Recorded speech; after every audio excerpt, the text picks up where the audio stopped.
Hello, hello, hello, hello. How is everybody doing? Oh, yeah.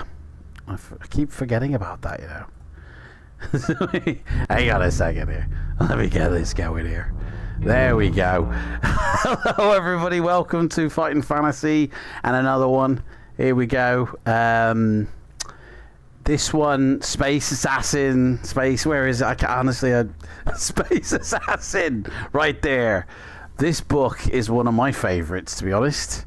Really interested. Really interesting. Let me just double check, you know, actually. I was fiddling with the colors before today, and I'm not even sure I got them right. So this probably looks so weird. I need to check now. How do I check? There we go. Let me turn the sound down. Adverts, of course you get adverts. How is everybody anyway? Spellsing, how's it going? Wargaming Dad, hello. Tim Streets, how you doing, guys? There's new functions in YouTube. I was going to say Facebook then. In YouTube, there's new functions, guys. Look at this. You could just like Facebook now. You can add hearts. You can add laughing. You can add celebration. You can add shock, and you can say 100%. Like, guys, go nuts on that stuff. Like, I want to always be seeing that flying up in the thingy. Hang on. Yeah, that looks okay. It looks a bit dark, to be fair. I've got brightly lit on all sides, but I need to sort this out. Anyway, guys, welcome into another one. It's been really. I cannot wait. Honestly, I feel like I look like I've had Botox done or something. But I haven't, I swear. Yellow, welcome in, guys. Space Assassin, we're going to be doing the dice roll stuff in a minute. But guys, there might be issues. Like, I don't even actually see myself. Hang on a second, what's going on here? Guys, am I even live?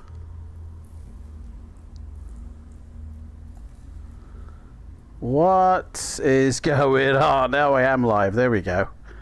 Okay, something Fruit Loopy is going on. So my OBS, the encoder thing that I use to encode, is dropping loads of frames. And it keeps going from green to, you know, red, even though there's like 14,000 bitrate. YouTube is going, the bitrate's too high, mate, even though it usually is about 12,000, but now for some reason it's too high. Anyway, guys, I think I chose the worst time to start doing things on my PC. Like 2 hours before I went live, I started to update my simulator, right? Thinking, yeah, this will take like an hour and a half to update. File 4 of 33. Don't know why it's so slow. Should have only taken about 20 minutes, but it's taken over 2 hours now. So that's happening in the background. And I was updating Call of Duty, which I also started like an hour ago, and it's a 24 gig update. So I've paused that now. That's not a factor. But anyway, my PC's doing things in the background, basically, is what I'm trying to say. So things might not go as planned, you know. Gremlins, basically. I can't even. That seems to be paused or something. Is everything okay for you guys in the chat? That's the main thing, okay? How is it, everybody? The rules for weapon, combat, and armor. Yes, we will be addressing the rules because this book is very special in the fact that there is so many variables now that you have to consider. So we will be considering that. Can you buy some cool weapons off the get-go? There's going to be a point where we actually choose which weapons we want. This book, by the way, is very unique, by the way. The mission in this book is achievable without even completing the book, by the way. So you can actually get to the end of the book, but not actually complete the book. You can actually win the mission, but not actually finish the book. You can finish the book and not even complete your mission. It's a special one, guys. We'll get to all that, okay? But how is everybody coming in? Yeah? Is Rhymester here? I haven't seen his name come up yet. Are you here, Rhymester? I haven't seen. Anyway, so we're going to get to it now, but I just wanted to address that there might be technical issues along the way. So, Space Assassin. Ah. I didn't put my drink. Hang on. Oh, bugger. I need my drink. I didn't get it out. It's in the fridge behind me. Do you know what? Let me just do this, man, and cop out. That is a cop out, that is. It's not because I've not like got anything like weird going on here. It's just I can't be bothered. You know? Ugh. I think this fridge is defrosting on me. Right. It's a faff. And yeah. Okay. And there we go. And we're back. And that's that. Right, anyway. Right, guys. How is everybody doing today? Is everybody doing good? Are we ready to start our Space Assassin mission, which is book 12 in the series, which means the next book we do will be 13. And that will be in 2 weeks' time, which is the 29th of October. Maybe a Halloween one. Let's see what book it is. It's a shame the House of Hell wasn't our number 13 is Freeway Fighter. Doesn't sound very Halloween-y, does it?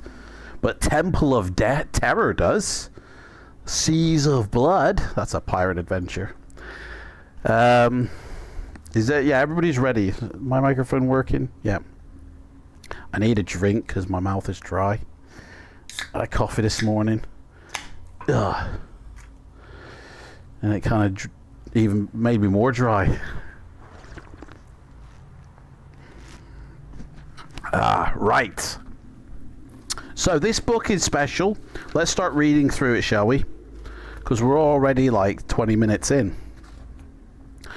You play the part of a futuristic assassin, guys, sent to capture a tyrannical despot bent on the destruction of your world. So we're basically going after, what is it, Emperor Palpatine, isn't it? We're going after Darth Sidious, basically. You must find your way through the mazes and hazards of this giant spacecraft, the Van de Vecken, and eventually confront and capture him. What, the spacecraft? Oh no, the Tyran. Yeah. So before we begin, we got to sort shit out, basically. So the skill, stamina, and luck are the normal. They're the same. So let's start rolling for our stuff. So for my skill, we got a 3, which is a skill of 9, which ain't too bad. It's okay. You know, it's doable. Okay. And then for our stamina, I rolled a 4. That's pretty shit. That's 16. Guys, that's not good for our stamina. And then for luck, we roll 1. Nope. But I'm not going to tell you what this is. Excuse me. Oh, actually, I might as well, sorry. It's a 6! We got luck at 12, guys! How good is that? That's ace. We're a space wizard. Yeah, that's it. Yeah, exactly. So we also have an armor attached to us because being a high technology assassin, you're equipped with the latest in protective equipment, okay, which may absorb damage from blasters, grenades, or similar weapons. I've got literally the book just below the camera so I can read it and make it look like I'm looking at you guys. It says to determine the strength of the armor, roll 1 die and add 6. So I rolled a 1. Fuck's sake. Which means we got an armor score of 7. That's even worse. Whenever you engage in a gunfire duel with an opponent or receive a hit, you roll 2 dice against your armor score. So when we're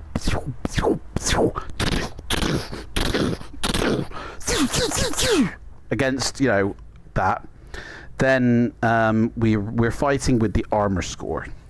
Okay, I guess we're fighting against their armor score as well, or against their skill score. I don't know. It doesn't make that clear. But each time you roll 2 dice to determine this, if an opponent's shot has penetrated our armor, we only reduce our score by 1 point. That's pretty good. I like that. That's all right. Space Wizard. Yeah. So weird. I did this, and it seems to just reset. I don't know. So yeah, we only -1. Now there is a whole shopping list here of weapons that we can have, guys. So we need to roll 1 die to see how much we can spend. How much do you want to spend, guys? How much do you think we can spend? I rolled a 6. Boom! 12 points. Guys, we got the maximum amount of stuff. But we've only got 7 places in our backpack. But we can carry as many weapons. So, guys, an electric lash costs 1 point. A assault blaster costs 3 points. A grenade is 1 point each. A gravity bomb is 3 points, and a armor is half per additional point. So 1 point. We've got 12 points to spend, by the way. But if you spend it on armor, for every point you get 2 armor increases. Okay. We have 12 points to spend. Feel free to ignore you. Okay.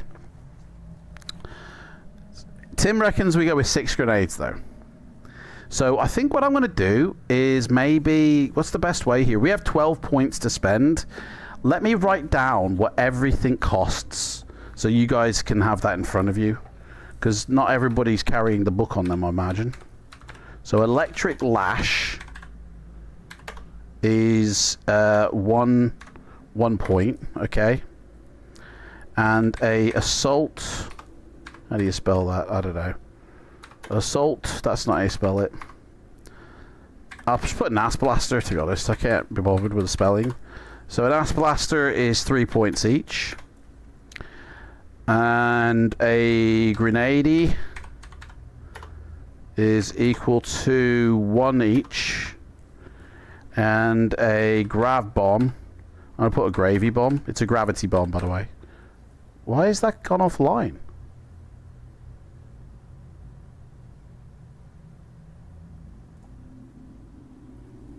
My stream on my other screen keeps on going off as if the stream is ending.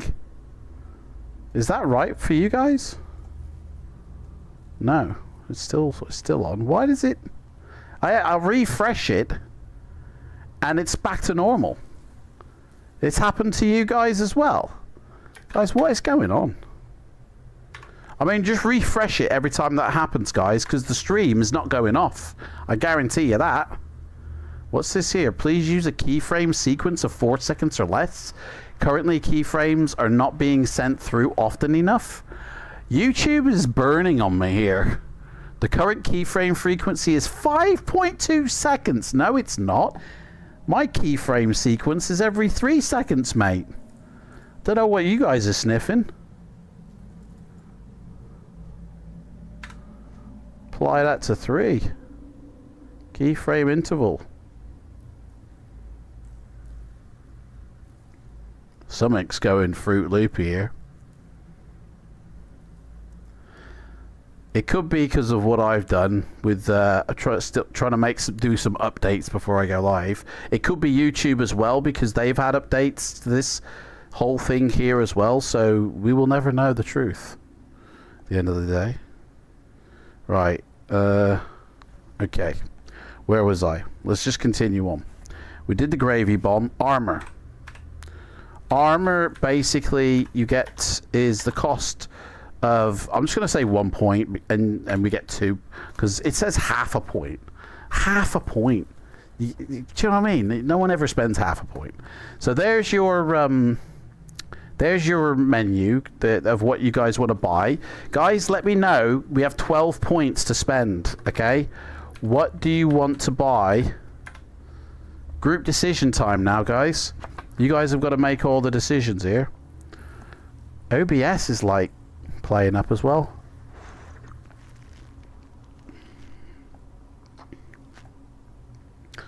I might have to cancel this. I'm going to... Oh, in fact, yeah, I want to cancel this upload.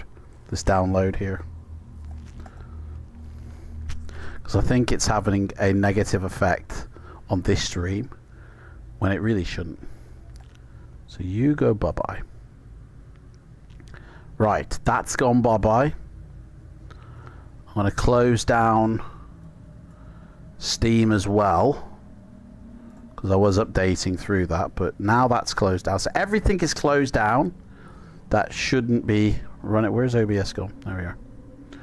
So this, it should now calm down. It should go back to normal, guys. Okay. Right. I thought we had 6 points. Oh, is it 6 points to spend? I thought you roll 1 die. This represents how many... Oh, sorry. Yes. Thank you, Tim. Yes, we have 6 points to spend, not 12. I thought it was you add 6 as well. You have 6 points to spend. Yeah. I thought you had to add 6 to the score. Never mind. Anyway. Right. Spelsing says, how about an electric lash, which will cost us 1 single point. 6 grenades and the rest on increasing the armor. Well, I think it's... some people want a blaster as well, but 6 grenades seems to be... and the grenades are 1 point each. So that's basically saying let's only buy 6 grenades and that's it. Is that what you want to do, guys? 6 grenades and that's it. Because they cost 1 point each. You've got the option to have an electric lash, which is a small handgun which projects an electric pulse, inflicting 2 points damage on your opponent's stamina. The Ass Blaster is a heavy-duty military weapon which inflicts varying amounts of damage. The amount is determined by rolling 1 dice, and that's how much damage it does to your opponent. That could be very beneficial, I'd say. Grenades are just what they are. They just, you know, deduct 1 roll die for each target, and it knocks off that damage.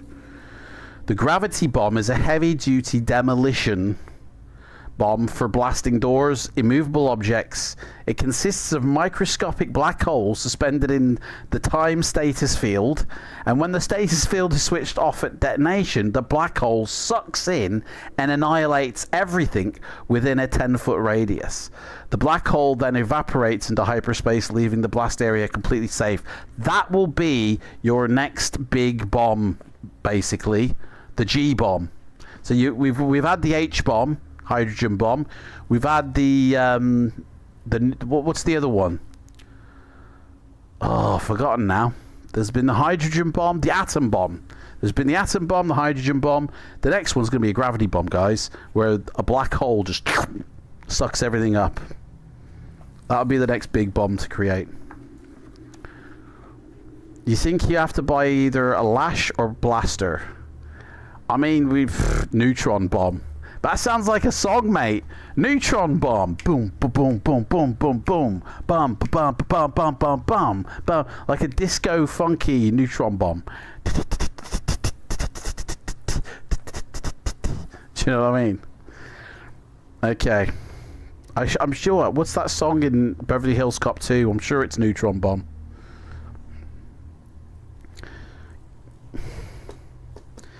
Guys, what's come on? We need to, guys. Come on, we need to come up with something here.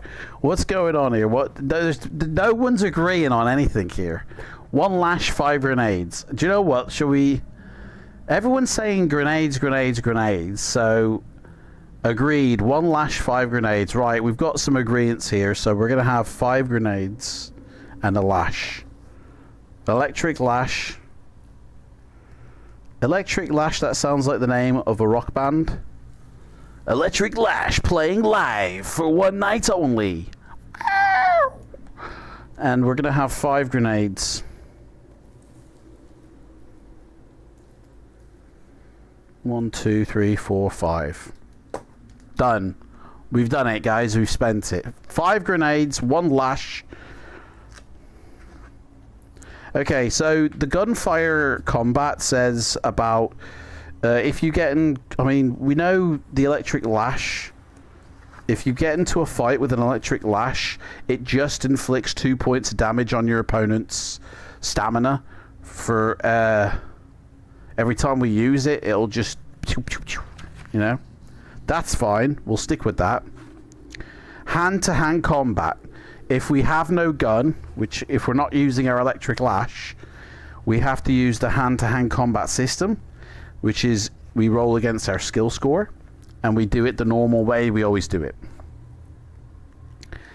If you're using a blaster, a grenade, or your electric lash, then we do it that way. Okay?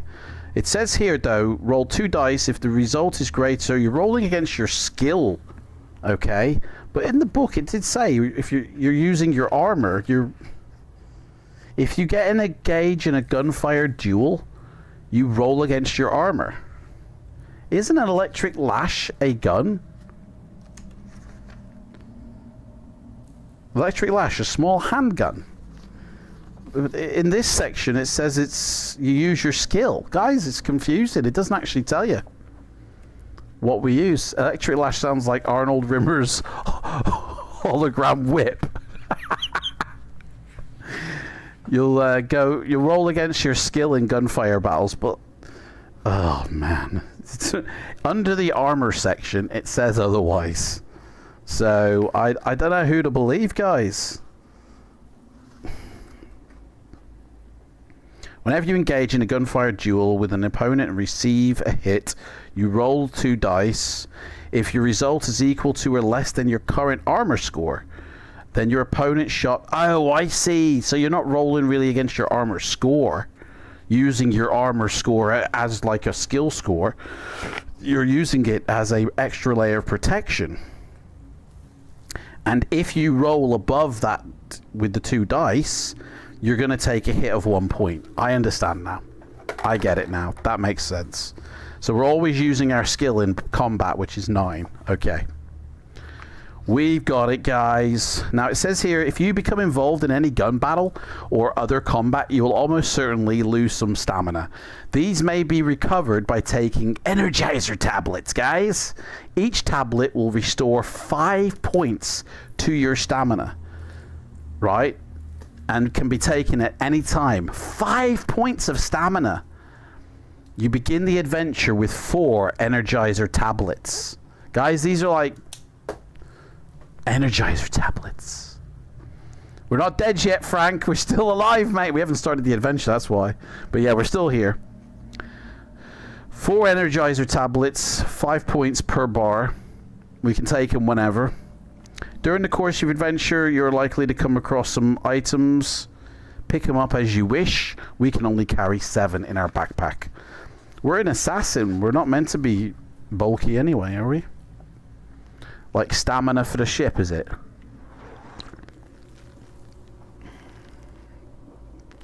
I don't think, as an assassin in space, we're going to be on our ship much. We're a space assassin.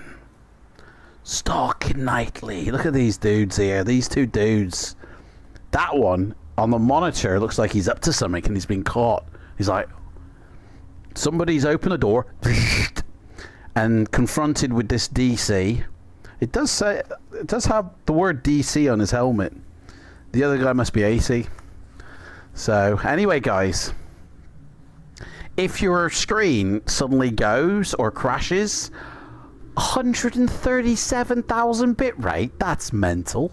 That's not right. It's higher than we recommended bitrate. That's not correct. I'm only at 13,000 bitrate. That's so weird. Guys, if anything Fruit Loopy happens, just refresh your screen, okay? Is it me or is it a bit dark here? Does it seem a bit dark to you guys on here? I feel like it is.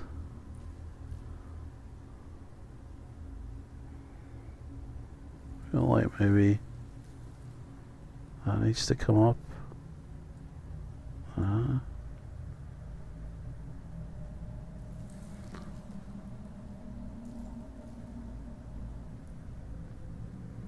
It looks fine to you guys. Okay, I haven't checked my mobile, but I'll believe you guys.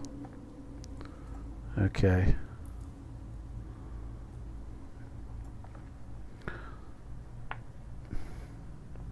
Yeah, it does look. That looks fine. Okay. The one at the monitor has been caught playing Pac-Man. Yes, my son. Yes, he's been playing.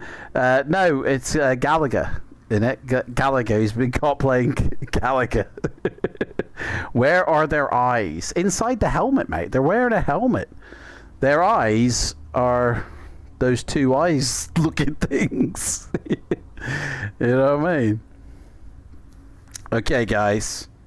F's in the chat if you're ready for your mission briefing, guys. Because we're space assassins are ready to fight.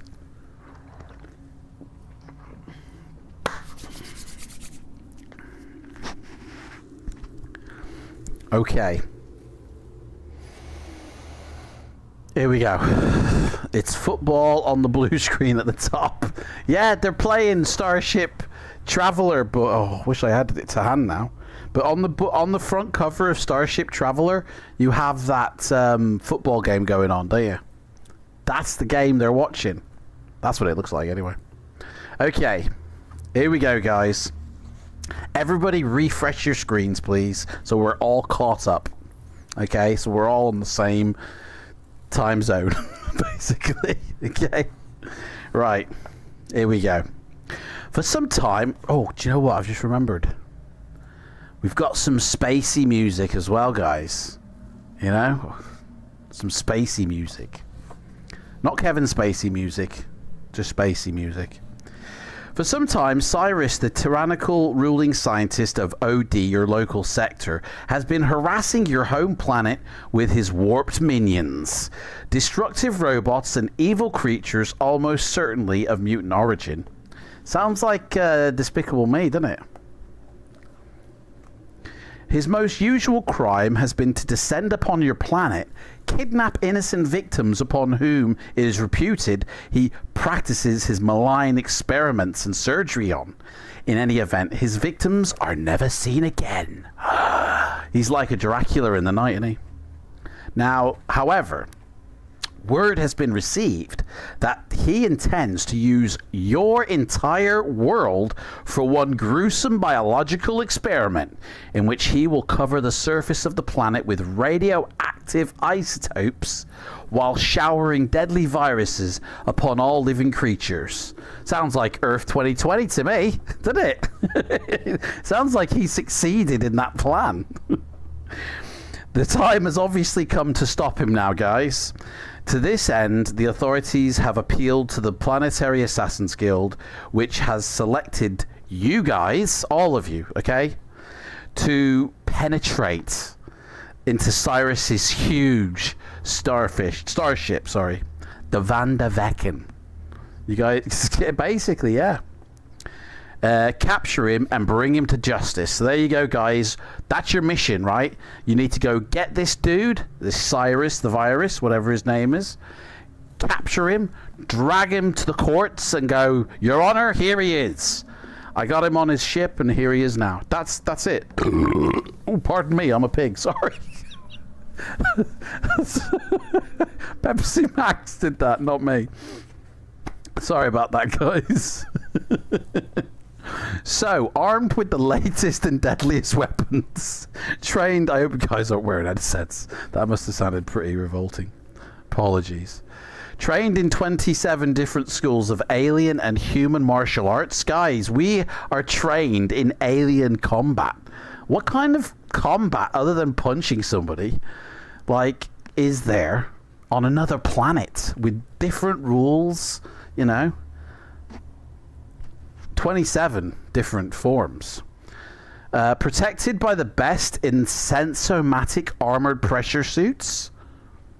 Guys, we're on a pressure armored sensitive suit We set off searching for the Van de Vecken throughout the local star systems and eventually catching up with it in a relatively isolated system some light years from your home world.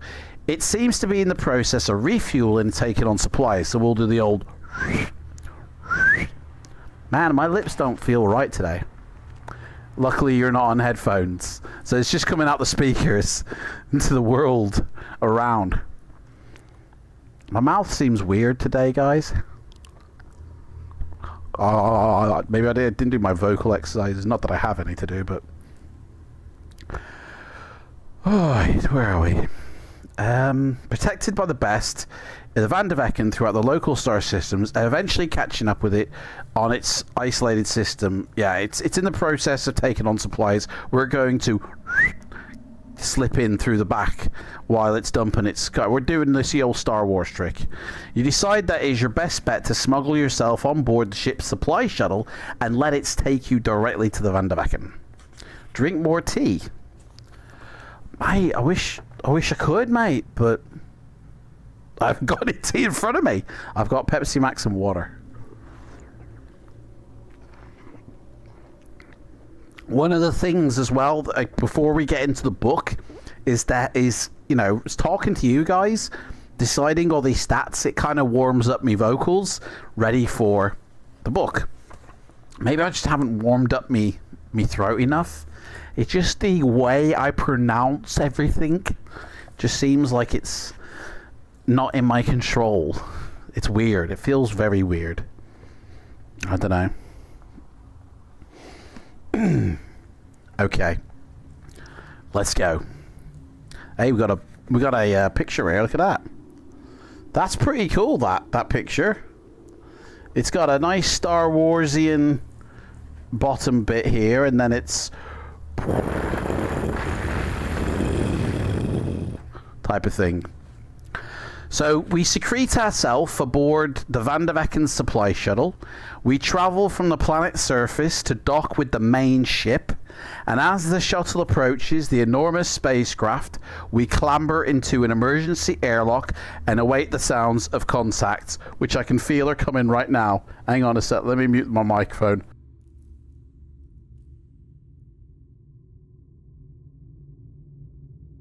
Yeah, sorry, there we go. I've saved you that time, guys. Okay. The sounds of contact. You check your spacesuit, the weapons, and then we rest our hand upon the door release. Its hair trigger mechanism ready to snap down and hurl you into the void. In your headset, you can hear the ship's computer counting off the seconds until contact.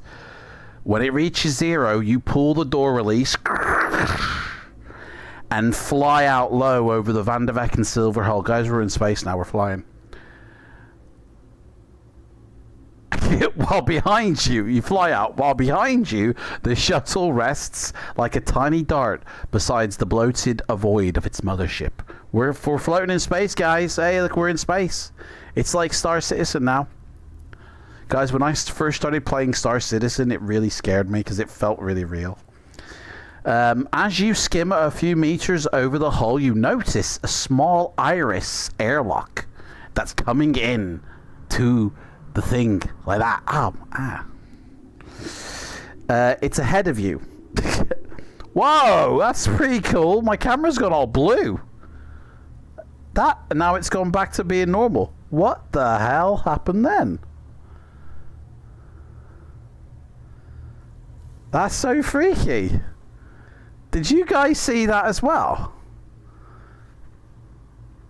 Camera, it's like blue, and then it must have an auto thing on it. I don't know if you guys can see this, sorry. I hope you can. Mood lighting. Yeah, mood lighting, mate, or something. You guys saw that? So I've never seen that before on this camera. Ever. Like, in the whole years I've had it. Anyway. My eye stings now. Ugh, where was we? We're floating out in space. The iris dilates. You step inside the airlock mechanism, seal the entrance, and fill the airlock with air.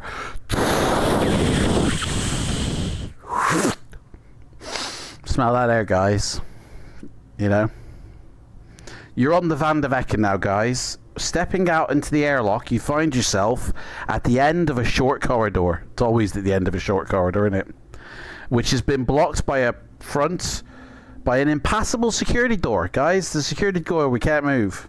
Each wall has a small maintenance hatch across which the legend "Caution" is boldly stenciled. And on the steel floor by the security door is a small pile of what seems to be organic refuse. Or what we call on Earth, shit. Pardon me. If you have a gravity bomb, which we don't, so we can't blast through anything. It says otherwise you could examine the left or right maintenance hatch, or take a look at the pile of crap on the floor. What do you want to do, guys? Do you want to go through rubbish, or should we go through a left or a right maintenance hatch? We have choices, guys. What do you want to do? I'm going to have a sip of my burp bombs. Burp bomb fuel, that is. Examine... Oh, hang on. Examine the shit. We're looking through crap on the floor now, guys. Welcome to Fighting Fantasy. The pile... Oh, my God. It's the fly, guys. Look at that. The pile of crap on closer examination turns out to be the body of a tiny hunchback alien critter. Rags that were once clothes wrap its skin, and its 6 bony limbs lie tangled beneath it. A trail of blood indicates that it must have crawled out of the right-hand maintenance hatch, guys. Rolling the creature over, and it stinks, by the way, you notice that it has an electronic device clasped in one hand, and its finger is on the button, and bright wires lead up the arm and disappear into the remnants of its sleeve. Will you remove the device from the body or just leave it alone? What do you want to do, guys? It's a previous adventurer. It's somebody from a previous adventure, definitely. Guys, that could be us later down the line. Grab the device, big boy. Spell Sing says grab it. Okay, we remove the device from its body, and then it starts saying countdown, doesn't it? I'll bet you any money it's going to be. The device is a small black square with a large red button set into it. The wires leading from it attached to a portable power source. Nothing happens when you press the button, and as you can see several other places where some other widget is meant to plug in, you deduce that the device is incomplete. Aha! I think this device is incomplete. I see this device, it's not complete. You put it in your pack. What's it called, though? Incomplete device? I'll just put device. We put it in our pack, and that's it, guys. Leaving the alien, we can either go for the left or the right maintenance hatch. Which one shall we do? Yeah, where is Rhymester, man? I haven't seen this. Oh, there his name is. Rhymester is here. Okay. Where's Leon? Is Leon here? Leon. All the elves. A few people missing, isn't it? Examine the right hatch. Okay. Turn to the year I was born. For anybody who... Okay, the hatch opens easily to reveal a long, dark access tunnel crammed with conduits and aluminium lattice work cutting through the ship. You climb into oh man, the words here are so weird. You climb into it and work your way slowly forwards, coming eventually to another maintenance hatch through which you can hear a muffled gurgling noise. Like that, I think. That sounds like a muffled gurgling noise. The tunnel leads into the darkness. Will you open the hatch or continue down the tunnel? Hey, Benny! How's it going, Benny B? Aluminium.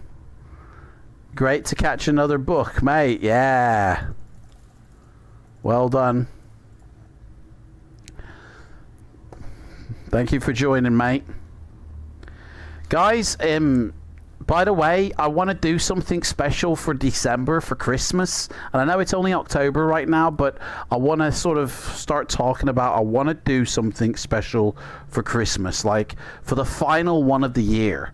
So if you've got any thoughts of what you guys want to do, maybe have me dress up, or, you know, maybe do it as a group thing where there's other people involved. I'll try and rope some people in from off the street or something. Or like any ideas, guys, just start firing them out and I'll start writing them down. And we'll do like a fun final farewell one in December. But it'll be mid-December is the final one. It won't be like the end of December. It'll be, you know, the last one of the year will be middle of December. All of the above. Have we got weapons to find anything that might gurgle? No, we've got a electric lash, which is a gun, not a... We've got 5 grenades, so we could... And we've got 4 energizer tablets, which just replenishes our stamina, which we haven't lost any yet, so... A fighting fantasy drinking game. Ooh, get pissed while reading. Yeah. Play the game from Riddling Reaver. Ooh, that's a good one. I could, yes, we could, or, and the fighting fantasy one as well. All of the above. Open the hatch, my man. Okay. So, will we open the hatch? Yes, we will. Somebody said... A hatch leads into a small lockup occupied by a faceless human robot. A faceless humanoid robot. That's okay. That makes more sense. Armed with an assault blaster and guarding 2 cells. With gurgling voice. He's the gurgling voice we heard. It's emanating, from the first of these. Yeah, so, okay, there's 2 lockups. And in one of them is a faceless humanoid robot armed with an assault blaster. Hang on, no. That's not right. There's 2 prison cells, and guarding these 2 prison cells is the faceless humanoid robot. Okay, and the gurgling sound is coming from the first cell. I got it. Okay, chuck a grenade in. The robot doesn't seem to have noticed your intrusion. Will you ignore the room and continue up the tunnel, or attempt to destroy the robot? Alternatively, you could attract the robot's attention and try and engage it in a conversation concerning what it's guarding. So we can either chat to the robot guard, we can try and kill the Terminator guard, or we can just forget all this and just carry on up the corridor. What do you want to do, guys? Take the pin out first. Yeah, if you're going to chuck a grenade, Tim, maybe take the grenade out. That would be good. Because otherwise, it's not. Fight! Spelsing says fight. Look at him. He's up for a fight, man. Attack the Terminator, basically. I mean, he's a robot. He could kill us, surely. Destroy the robot. Look at him, man. This can't end well. If you're attacking a robot who has surely got superior strength... Have you not seen the Terminator films, mate?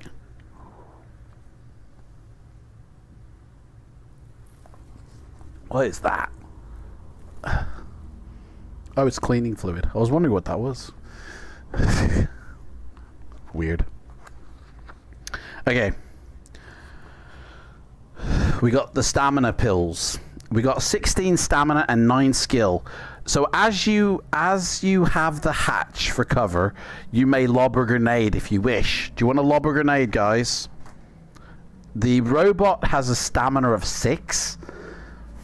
What kind of robot can't go on forever? And a skill of 7. So very weak robot. Right, throw H to the Y. Here we go, baby. Let's throw a grenade. So we're going to throw one of our grenades. I rolled a 1, guys. Fucking hell. So the robot loses 1 point of stamina. So it's got 5 points now. Now we have to fight it. So we have to do some weird shit now. We roll skill against skill, but we also have to roll against our armor if we get hit. Okay. Worst grenade. Basically, that was a fart bomb, that was, mate. Stealth mission, throw grenades in. I need your clothes, your boots, and your motorcycle. Oh, God, I've dropped the dice again.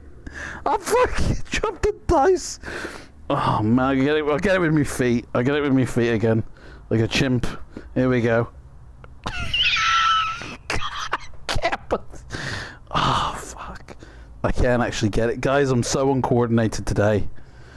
Oh, it's going underneath. No, don't walk to the light, mate. I got it. I got it. I got it. I got it. I got it. Oh, did I take the pin out? Mate, that's what it was. I forgot to release the pin when I threw that grenade. The grenade just hit him in the face. That's why it only lost 1 point of stamina.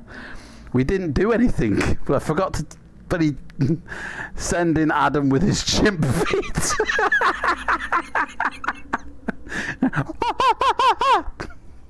Okay. So now we've got a fight. He's got a skill of 7. So he has to -2 off his dice roll. So because we attacked him, we roll first. So we've got a skill of 9. Oh, for fuck's sake. I'm ignoring that. I am ignoring that. Guys, could you... honestly. This is what I rolled, guys.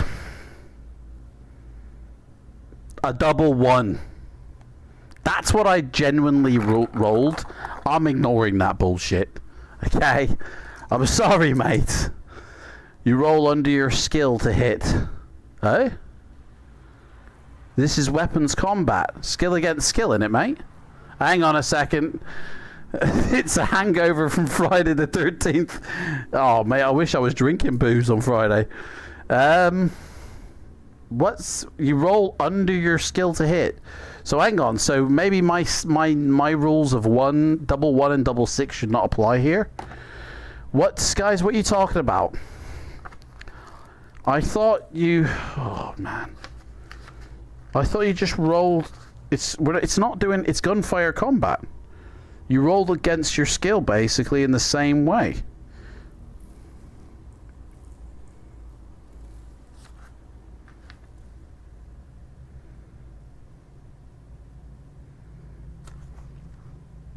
Switching to phone, nature, call of nature.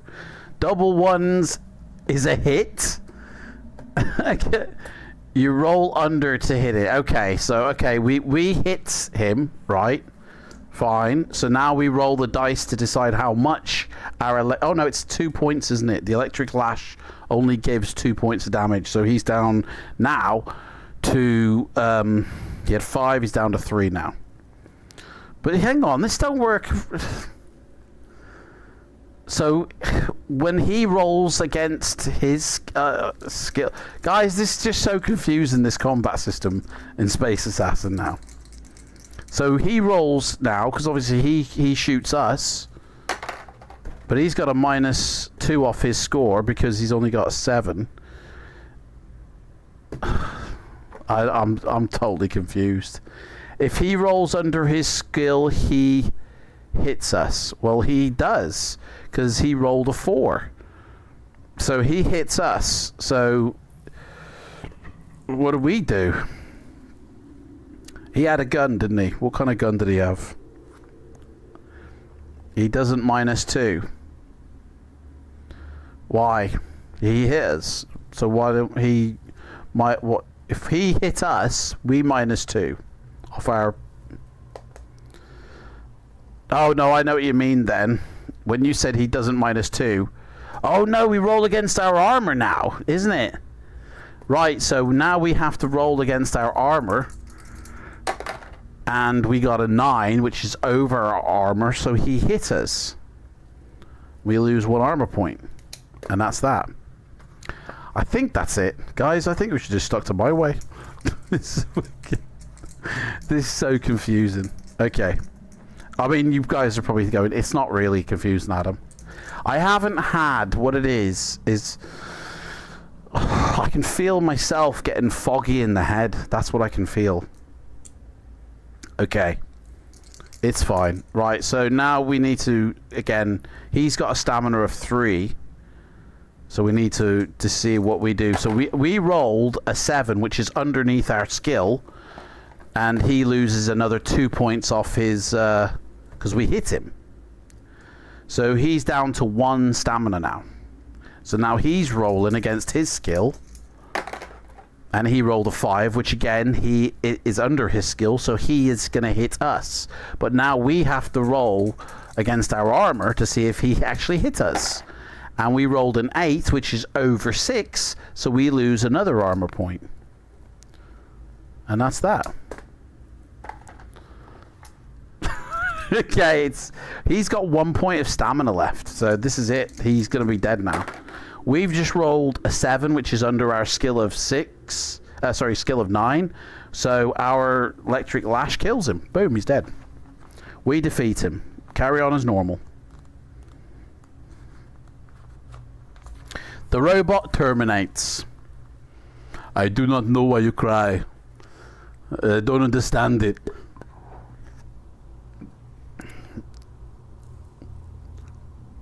Okay. But the robot terminates. If you don't already possess one, you can actually steal his assault blaster to our weaponry. Do we want to take his ass blaster, guys? And then we can climb into the room. If we do, guys, do we want... We well rolled. Thank you, Spelsing. Thank you very much. Do we want to take his blaster, guys? And what is the rules for blaster? Heavy-duty military weapon which inflicts varying amounts of damage. When you're using it, you roll a die to see if it actually... how much damage it takes off people. No one's saying if we're going to take it or not, so... Yep, grab the ass master. Okay. So that's another weapon. So now you guys need to tell me, when we're in combat, which weapon we're going to be using. Okay? So it's up to you guys. We climb into the room and the only sound... Oh, guys, I forgot the fucking music, man.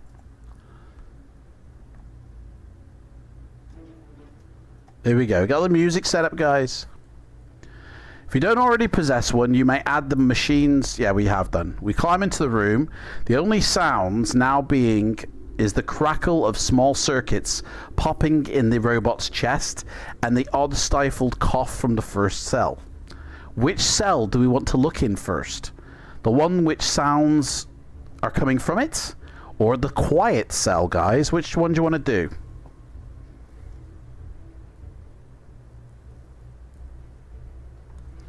What do you want to do, guys?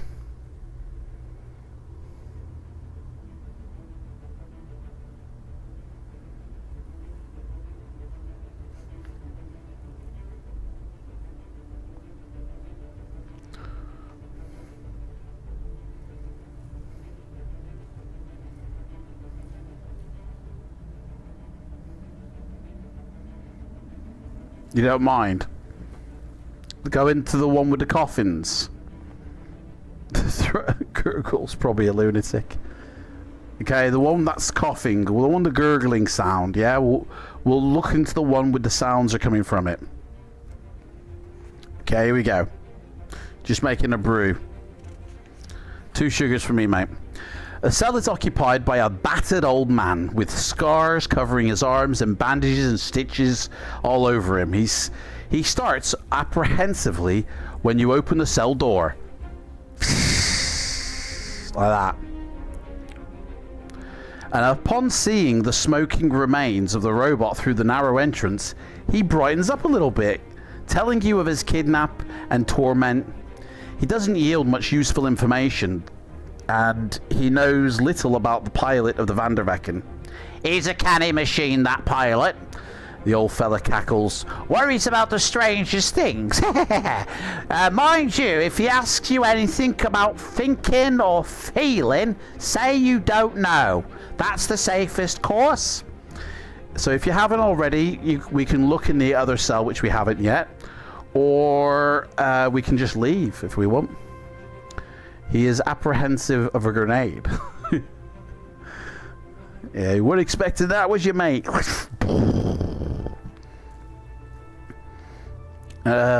So what do we want to do? Do we want to have a look in the other cell that's quiet, or do we want to just leave? What's the thinking on that?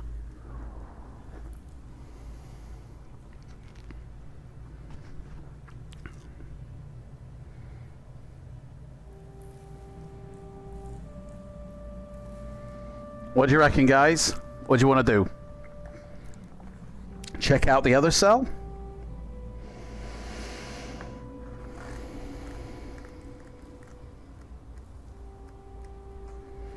The second cell appears to be empty, but when you enter, a screaming little ball of fur and legs drops from the door onto your shoulder.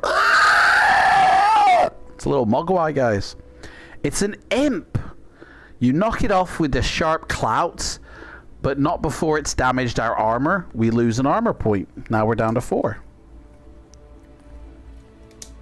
It scuttles back up the wall and glares down at you with red eyes. Fuck it hell. Well, that's interesting. Now we leave and go down the maintenance hatch.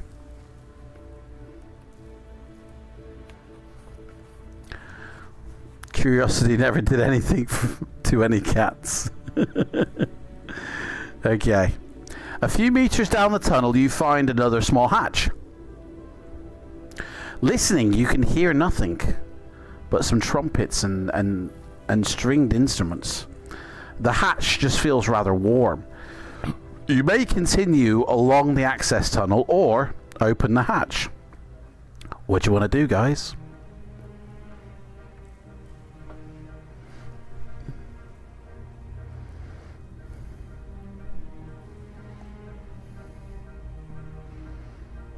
No need to tick. Oh, these icons are in the way now. I can't read the chat because these bloody hearts and laughing and all this extra bullshit now from YouTube. We'll need to nick some other armor soon, yeah. Benny B's lost. Mate, go towards the light, Benny B, mate. Go towards the light. Let's take a look inside. Mate, I'm lost and I'm the one reading it. So it says open the hatch. We're going to take a look inside. Through the hatch is a small room with several large steel conduits rising out of the floor and disappearing into the ceiling. And it's from these conduits that the heat is what we felt coming from the hatch. Yeah? Crossing the room, you come to a sliding door, which you open a fraction and peer through the gap. Before you is a large and fashionably furnished room for aliens. Odd couches and chairs, tables at wrong heights, and lights set to just this side of too much blue. Maybe it's like that. Seated, reading from an electronic resource sheets, are 2 rodent-like Fosnicks. Their white lab coats and tiny pince-nez for their equally tiny eyes betray them as being technical types. Will you enter the room and threaten them, or attack them, or these hench beings of Cyrus? Okay, guys, this book is written really weirdly, I find. So we can either walk into this room and threaten them and go, yo, guys, 4 eyes, whatever. Or we can just straight up attack them and try and kill them. Or we can leave them alone and return to the access tunnel. Basically, we've walked into a room with a bunch of nerds in it. What do you want to do? Maybe they're playing Final Fantasy. What do you want to do, guys? Do you want to threaten them? Like, be a bully? Or do you want to just straight up kill them? Or should we just leave them to it? You know?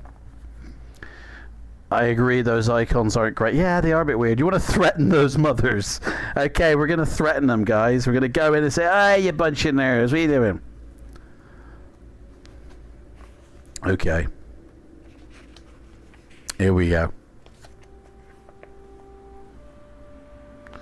Show them our grenades. You take them completely by surprise. Ooh! They fall to the floor, raise their paws in submission, and beg for mercy.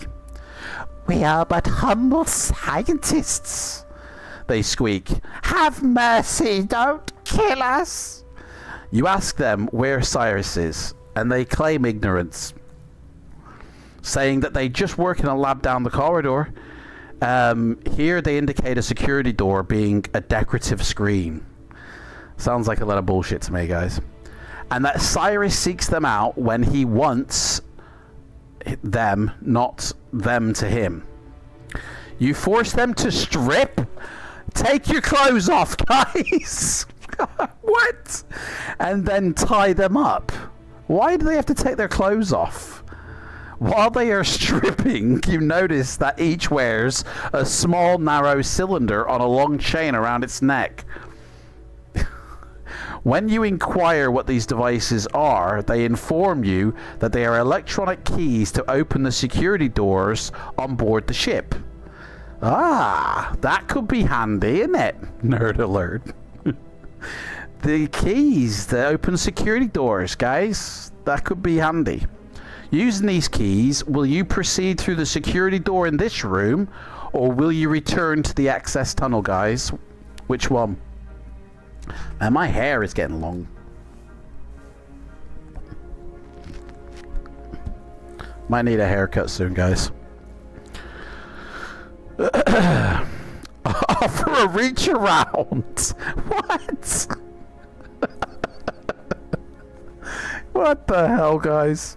Guys, that's not even one of the options. Will we proceed through the security door in this room or return to the access tunnel? Wherever that is. I don't know. I'm lost. I don't know what's happening.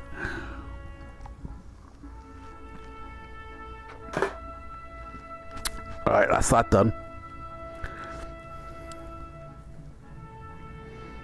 The water's next.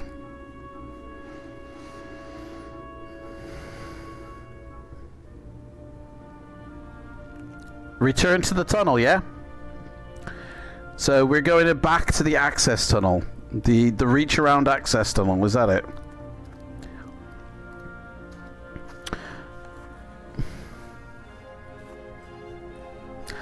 The tunnel twists and turns through the ship's interior for a considerable distance.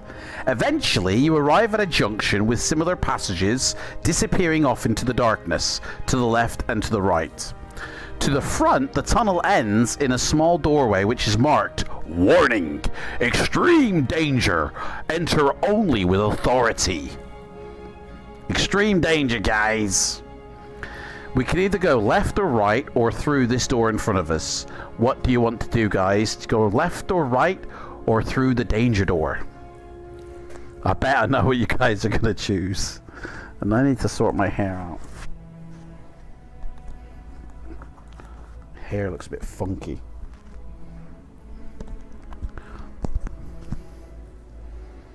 See how that looks when I... Yeah, that's better. Danger is my middle name. Benny Danger B. Is that it? Okay, so left. Somebody says to the left door. Yeah? Nice of the evil scientists to put health and safety signs up for their staff. Well, it seems on the Vandervecken you're treated fairly. The pay is good, you know. Hang on, we're going left. Okay. The left-hand passage is long, wide, and straight. A veritable highway in comparison to the tunnels you have traversed so far. It eventually ends in a couple of small hatches. One hatch blocks the tunnel, while the other is set into the wall on the other side.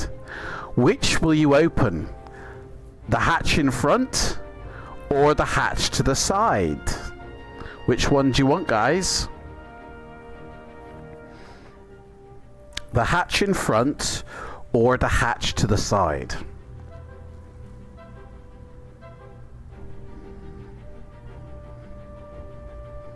The one on the side. Let's do it. This is a bit of a cheery sort of space assassin music, man, isn't it? We're off on a mission. We're on a mission. Through the hatch is a tiny dark room cluttered with books, small electronic devices, a bunk, and other furniture. A man in white overalls lies on a bed, I think. An electronic meter strapped to his waist is slumped on the bunk with his face buried in his hands. Guys, I think we've just come across Han Solo by the looks of it. That's what we got. We just walked into there. Space Fun Assassin. You usually go sideways, mate, in case... Wow. You're a brave boy to go in sideways, mate. Yeah, he has not noticed you, but he's not making any noise. The security door in the opposite wall is the only exit from this room, so we can either attack him, we can threaten him to get some information, we can talk to him, and try and befriend him. So do you guys want to be friends with him? Do you want to threaten him, or do you want to straight up attack him? Give him a copy of Microsoft Flight Simulator. Hey Jack, how's it going, mate? Chuck a grenade. Well, that's not an option, so we obviously can't do that. But Benny B says talk. Let's talk to him and try and befriend him. So, yo, mate, what's happening? What's going on? You look so sad, me man. Come on, man, what's going on? Jump into me taco and tell me all about it. Okay. Yeah. You say, clearing your throat.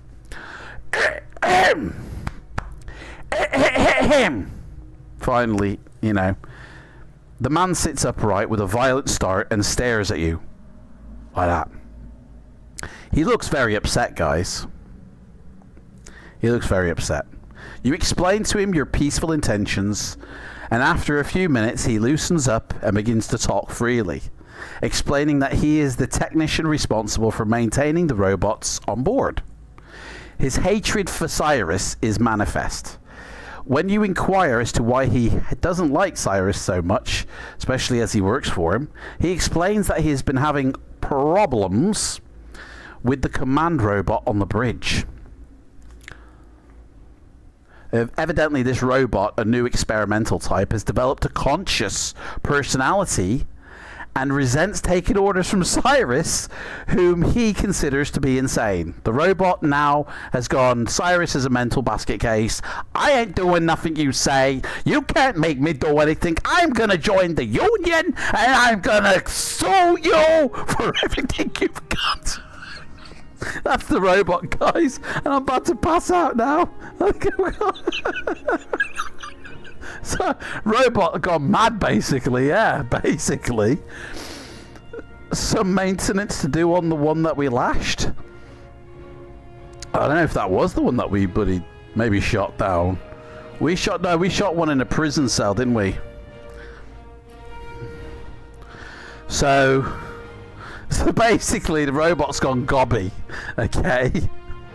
Cyrus blames the technician for these problems and has ordered him to shut the command robot down.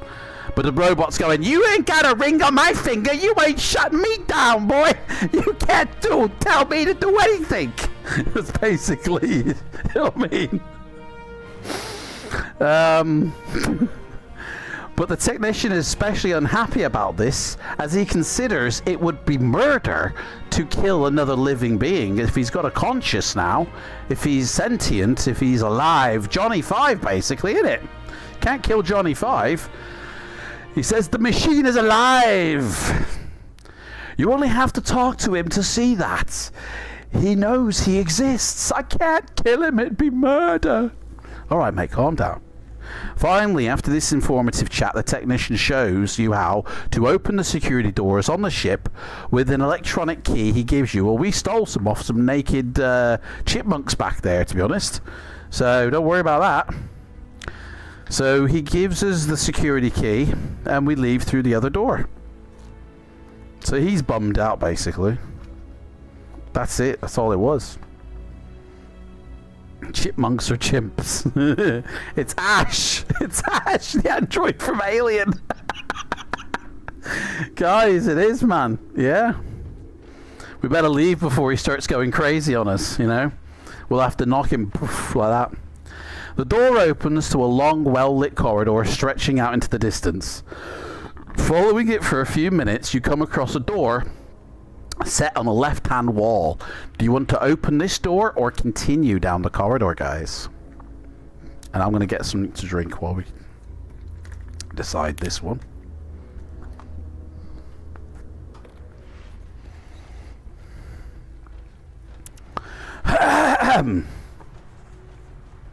We opening this door or continuing down the corridor, guys?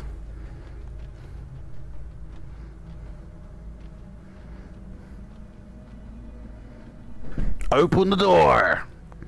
Okay, let's open the door. No worries. Tell them to have a shave. Yeah.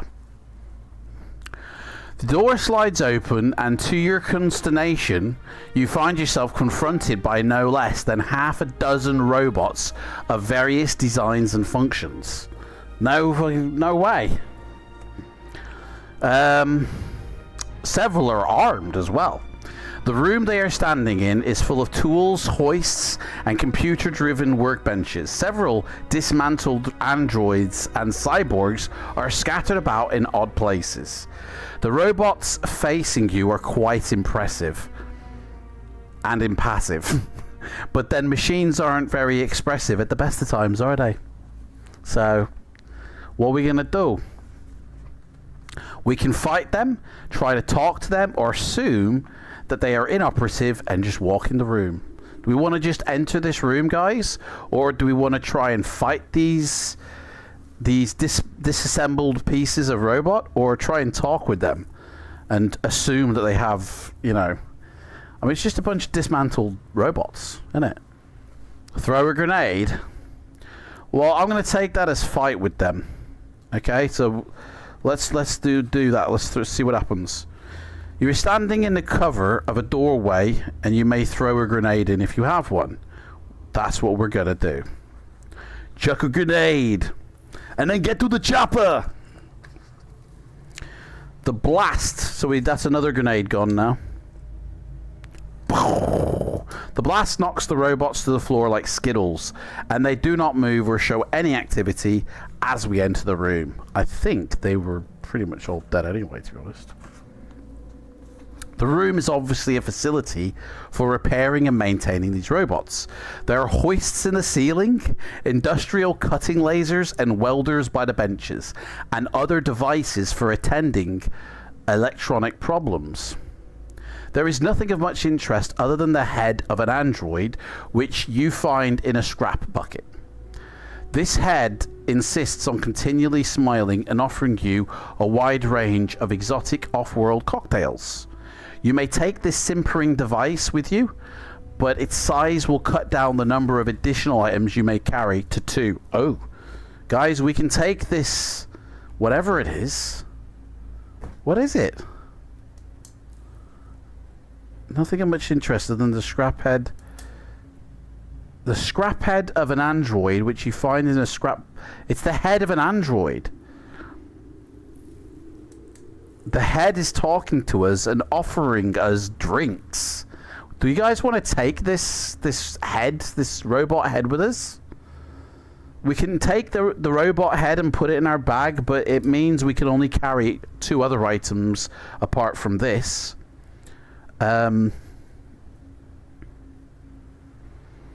So do you want to take the head, guys? Is it C3PO basically? Yeah, that's what I'm going to say. Basically, C3PO's head we found.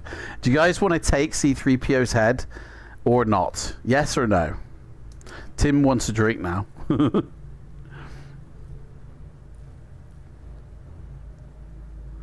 A bit of head is great, Betty B says.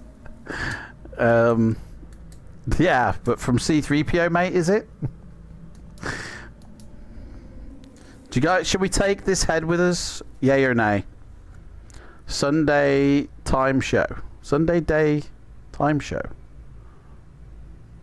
I don't know what that means, mate. Sorry. Take it, Yellow says. Right, okay, I'm going to put C3PO, and then that kills all other... So now we've only got room for 2 more things. So we've got a head and we've got a device in our bag. So we leave the room and continue down the long corridor. And the head starts going, I am C-3PO. 5 million forms of communication. We can always ditch it later. Yeah, exactly. Your corridor continues onwards, eventually leading you to another door on the left-hand side. Do you want to open the door or press on down the corridor, guys? What do you want to do? I'm on backwards. Oh no, you've put my head on backwards.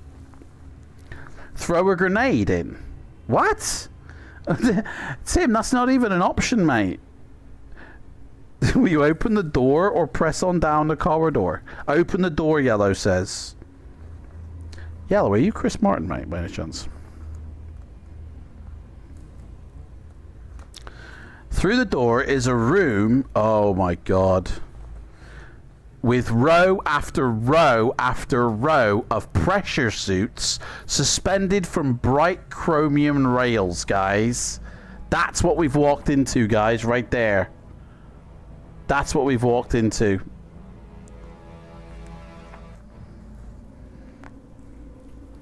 As you step across the threshold, a black disc the size of a plate cuts from behind one of the rows and flies at you with tremendous speed, like that. You duck at the last moment, but the razor-sharp edge of the homicidal device slashes one of your helmet antennae off, and it banks sharply and comes back around for another pass, aiming directly at your throat. You fire at it. Basically. Human-cyborg relations. Guys, we've got to fire at this thing. It has a skill of 9 and a stamina of 1. So we it's coming back at us, isn't it? Ask the robot if he knows the date. DFP is coming out for the 737. Mate. God, thanks, Jack, for that, mate. That made me laugh. Tell you what would be good, backing soundtrack, Blade Runner. Well, I wanted to do Blade Runner, mate, but there's copyright on that, fortunately. So I chose something that isn't copyright, which is the Star Citizen soundtrack, which is the next best thing. So it's all futuristic and shit, like Blade Runner. But it's not copyright, so I don't get in trouble for it. Hey, Leo M's in the house. How's it going, mate? Hope your arrival isn't a death touch for today's read. We'll soon find out. Okay, we've got to roll against our skill. I rolled an 11, so we did not fire. We did not shoot and hit this razor disc. So now it's going to fire at us, at our throat. And it succeeds. So we now have to roll against our armor, which is 4. And I rolled way over it, so we've lost another armor point. Down to 3 now. So we're trying to shoot this razor disc down, which has a skill of 9 and a stamina of 1. We only need to hit it once. So here we go. We roll an 8, which is underneath our skill. We are using our electric lash, which does 2 points damage, and destroy it. It's done. Oh man, I'm knackered now. One good hit smashes the disc into tiny fragments, which bounce harmlessly off your armor. You inspect the room. The pressure suits are not terribly useful to you, as you already have one, but at the end of one of the rack, you might find something that you immediately recognize as being battle armor. Constructed out of a light, fibrous polymer that is extremely resistant to all forms of attack. If you wish to wear it, we can. If we don't, what do you want? Guys, if you're not subscribed to my channel, YouTube's just informed me that you're going to see some ads. So subscribe to my channel if you haven't already. And I'd like to say that I am actually 5 subscriptions away now 4. I am 4 subscriptions away to hitting the 5,000 mark on YouTube. So if you haven't subscribed to my channel, I only need 4 more subscriptions and I hit 5,000, which is one of my goals for this year. So, and if you haven't subscribed, you're going to get an ad evidently. So, time to subscribe, guys. Actually, that reminds me, I should have alerts set open for this. Battle armor, grab it. Yeah. Okay, so we're gonna wear this new fibrous polymer. I think it sounds like what the Terminator. Oh, Leo, I haven't hit 5,000 just yet, mate. I've still got 4 people that I'm waiting for their subscription. Like, subscribe, guys. I've subscribed earlier, but I'm on premium anyway, so no ads. Oh, Frank's all set, mate. You got it sweet. Will you do a special video for hitting? Yes, I will. I'll do a massive thank you video for hitting 5,000, which I'll film now regardless, and then just send it off when we actually do hit it. But I haven't hit it yet. I'm 4 subscriptions away, guys. Something special happens when you get to between 5,000 and 6,000. You start getting bigger quicker. Okay, so we're gonna put this suit on. Where is it? If you wish to wear it, yeah. So you swap your old suit of armor for this new one. Raise your armor points to 14. Booyakashak. Oh yeah. That's what we're talking about. However, as this new suit is bulkier than your own, you will have to decrease your skill by 1 point. So now we're on 8. A vid replaying our top 5 Fighting Fantasy deaths, maybe. Ooh, I like that actually. Yeah, I might actually start going through all my old stuff and maybe put a compilation together of all the ways we've died together. That's a very good idea, Leo M. Thank you for that. I might do that. So we've increased our armor points to 14. That's good, but we've lost a skill point by doing so. We leave the room and continue up the corridor. Okay. The corridor leads on for a great distance before making a sharp turn. Following it, you stumble immediately after the turn into a circular chamber. Oh shit. Filled by 8 portable pillboxes. These little devices stand about 1/3 or 1 meter high, are armored and convenient to carry about in packs of 4 to defend areas where more cowardly sorts would refuse to venture. It's very worded, very weirdly, I find. As you leap back into the cover of the corridor, they pursue you with a withering fire. You will have to fight them. There's 8 of them, guys. 8. They all have a skill of 7 and a stamina of 2, but there is 8 of these little things. So if you have any grenades, you may throw a couple into the room and it will ensure you knock out. So guys, you want to throw a grenade in, I'd say, because you then have to roll for every person hit and see how many damage they take, and it could kill them with that instant. So a grenade could potentially kill them all. Yes, Frank. So you guys throw in a grenade. Yeah, we'll throw in a grenade. Here we go. There's 8 of them. So the first one, rolled a 3. It's dead. Boom, done. Second one, it's dead. I rolled a 5. Boom, it's gone.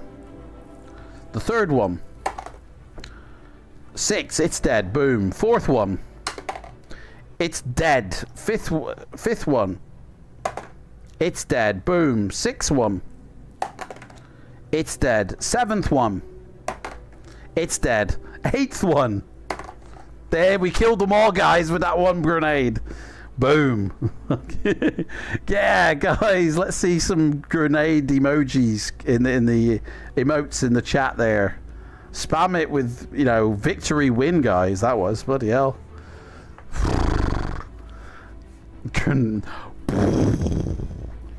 The room, along with the pillboxes, that seems a bit of a weird thing to name these things, has been demolished. The only recognizable details left are the 2 exit doors.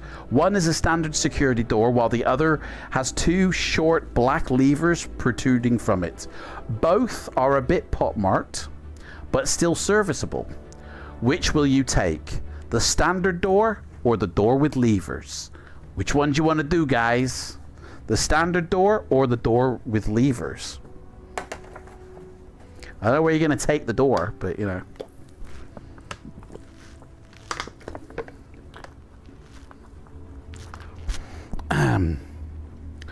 Victory!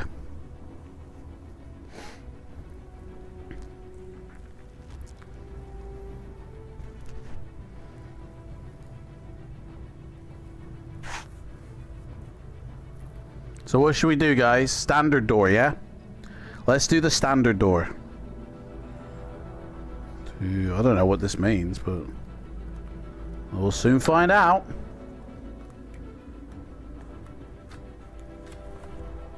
The door opens to reveal what is obviously an armory.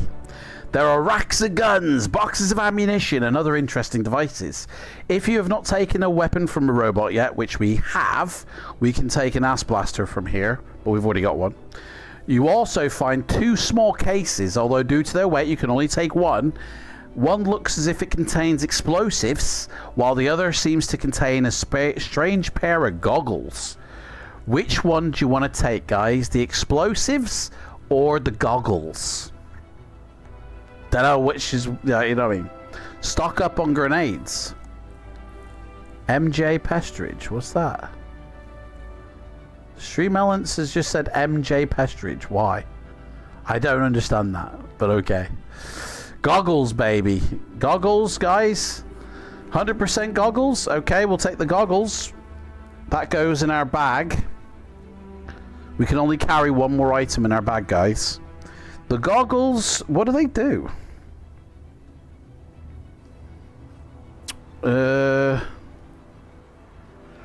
It says restore 4 points to our stamina, but we haven't actually used any. And 1 to our luck, and again, we haven't used any, so pointless giving us a boost of spirits, because we're already high as a kite. You leave the door the way you came in. What do the goggles do? Like, they tell us anything. Okay. Whatever. It's Google Glass, isn't it? It's the Google Pixel phone, the latest one. Erase the voice eraser, sound eraser, life eraser. Erase this phone, everything eraser. You know? If you chose the goggles, turn to this page now, it says. I feel like this could be the death of us here. The goggles are infrared goggles. With them, you'll be able to see perfectly in the darkest conditions. I mean, surely as an assassin, we should have already had that ability. If we are a space assassin, we work in the shadows. We see in the dark. But obviously not. But we do now, so that's good. Maybe we're just in training. We're an assassin in training mode. You leave the armory and inspect the other door in the room where you fought those pillboxes. The door has 2 short black levers protruding from it. Otherwise, it's indistinguishable from any other door on the ship. The door fails to open when you use the electronic cylinder key, so you resort to having to pull a lever. Which one do you want to pull? The one on the left, the one on the right, or both together? Which one do you want to do, guys? The goggles suck your eyes out. Your adventure ends here. Imagine that. Magic goggles to see underwater. Infrared goggles. Yeah, infrared. Pull both, yeah? Spelsing says, pull both levers down, yeah? Okay. Here we go. Immediately it says turn to another page. After turning to the page when it says pull 2 levers, it sends you somewhere else. That seems weird. I haven't got a good feeling. Without warning, the floor slides away and sends you plummeting down a narrow chute. The floor now above moves back into place, plunging you into darkness. The slide continues for a few minutes until the darkness gives away and you find yourself apparently ejected out into an alien planet. Strange though, it looks very close and rather donut-shaped. Not a planetary formation you have been aware that actually could exist. You plummet down towards it, absorbing breathtaking views of wide alien vistas, panoramas, and rolling purple hills. Guys, you turn into the David Attenborough of this planet. Look at the panorama and rolling purple hills of this donut landscape. Just before you hit the ground at something like 260 kilometers per hour, you mysteriously start to decelerate and gently land lightly. You no longer seem to be in the starship, but now on another planet, guys. We're on a planet, guys. How are we going to get Cyrus if the ship is gone? From now on, compass points will be used for directional reference. Compass points, guys.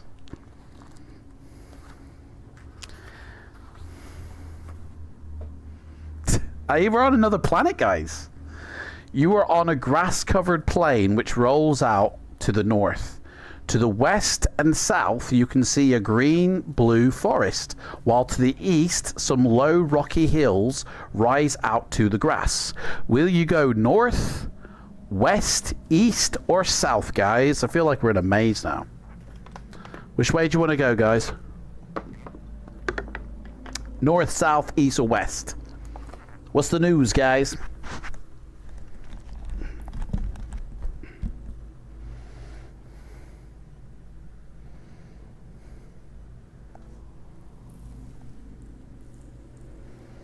I seem to remember this is the planetoid is inside. You still reckon we're in the ship, Spellsing? Yeah? Rhymester says go north. Gotta be careful what Rhymester recommends because he knows everything about this book. He's mapped it. So you gotta be careful. Right, we're going north. Pardon me. Oh my god. I don't know why I'm yawning. You're on a grass-covered plain which extends to the southwest and east, while to the north it develops into a scrubby and broken badlands. Will you go north, west, south, or east? Guys? West is best. Which one do you want to see? Which way should we go now? It's asking us again. We've walked, and it's saying which way do you want to go again? West, east, south, or north?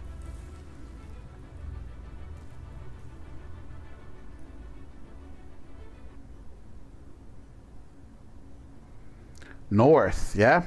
North again. Let's stick to the north, yeah? Okay. We're going north. You are on a grass-covered plain which continues into the east and the west. To the north is a forest, and to the south are some low rocky hills. Will you go north, west, south, or east, guys? We will never find a more wretched hive of scum and villainy. We must be cautious. Which way do you want to go now, guys? North, south, east, or west?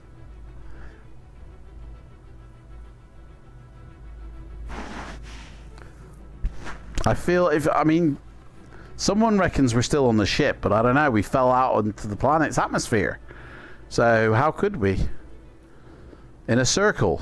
North to the forest. Spellsing says we're going north. Let's go north. North again. You are surrounded by a forest of short white trees and blue foliage.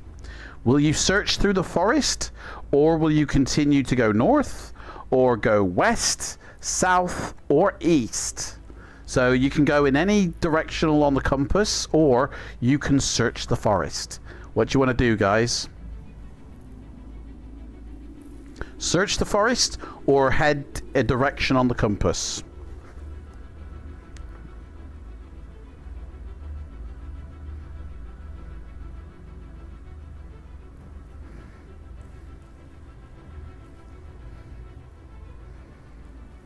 Search. Tim says search the forest. Okay. Here we go. The forest is just what it seems to be. A forest. You abandon your search. You abandon your search and either go north, west, south, or east. That's it. Oh, it is a forest. Anyway, never mind. Guys, what do you want to do? Do you want to go southeast? Run, forest, run! Oh, man. I feel like we're going to be going around in circles here. North, south, east, or west, guys.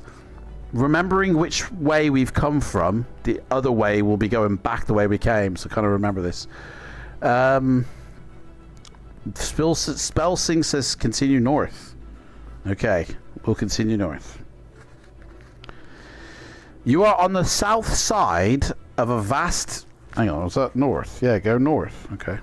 You're on the south side of a vast impassable chasm which runs from west to east. The bottom is a flat plain. You are on a narrow strip of grassy plain which continues to the west and east. To the south is a forest, which we've just been from. To the north, you can see the other side of the chasm. Will you go west, south, or follow the chasm east? Which way, guys?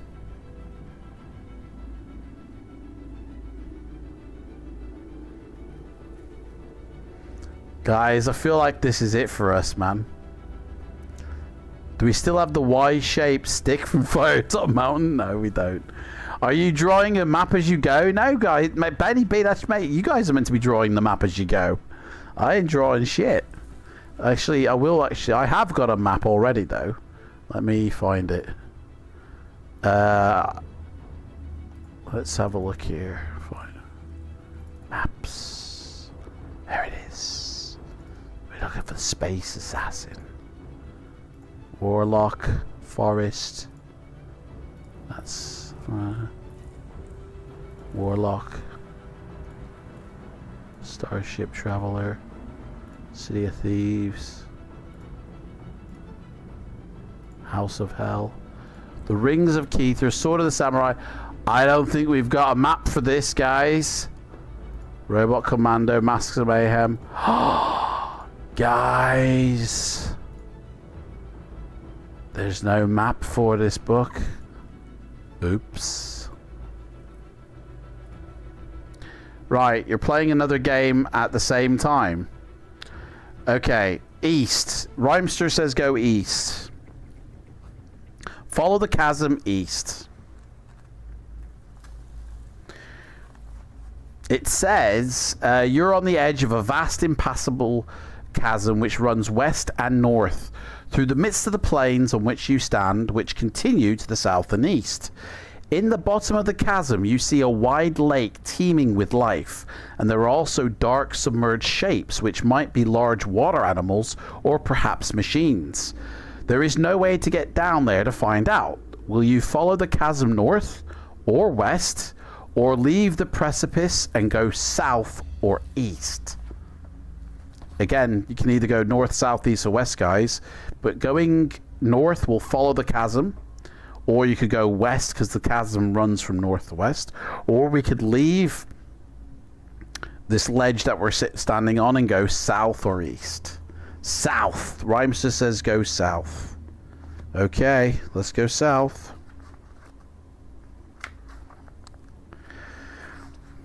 Another planet. You're on a grass-covered plain which extends into the north and south. To the west is a forest, while to the east are some low hills rise. Will you go northwest, south, or east, guys? Head for the lake, my good man.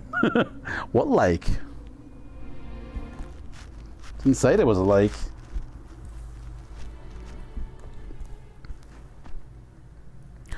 Maybe you might need to refresh if you're caught behind, mate. Rhymester says south. Okay. Here we go. You're on a grass-covered plain which rolls on in all directions. You can go north, south, east, or west. Which way do you want to go, guys?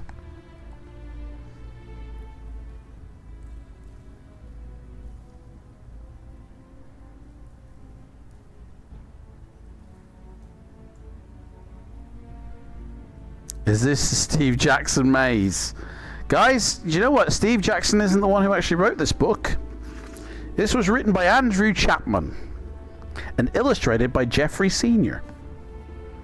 Reminds me of the 80s text adventures on the Spectrum. It does, Tim, doesn't it, mate? It is. Right, so Rhymester says east. So we're going east. Where are we?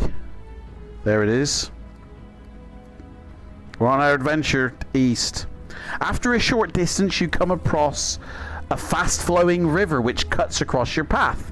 Will you attempt to swim east across it, or go north, west, or south? Andrew is channeling his inner Steve.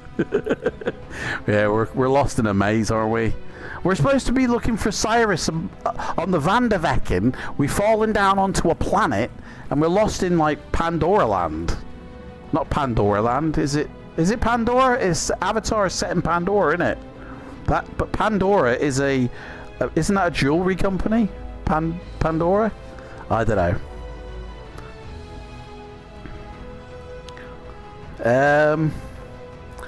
Rhymester says swim across east. Swim east across the river. Tues, okay. Here we go. Well, we have to roll 3 dice. 3 dice. So 7 plus 2 is 9. It says roll 3 dice. If the roll exceeds your stamina, 9. We've got 16. No, it doesn't. If it's less than your stamina, you've made it safely across to the other side. Woo! Yeah. We're very good swimmers with all this bulky, you know, crap on us. You're on a grass-covered plain which rolls on in all directions. Which way do you want to go, guys? Alright, let's have an update. Let's see. Did we hit 5,000 yet? Guys, somebody's unsubscribed. I need 5 subscriptions now, guys. Somebody's unsubscribed. I'm 5 subscriptions away from hitting 5,000. So if you haven't already subscribed, hit that subscription button, guys. West. Yeah? We're going to go west. Which page am I on? West. There we go. After a short distance, you come across a fast-flowing river, which cuts across your path. Will you attempt to swim west to the other side, or go north, east, or south? I'm sure it said swim east last time, but kill Gandalf. Guys, which way do you want to go now, guys?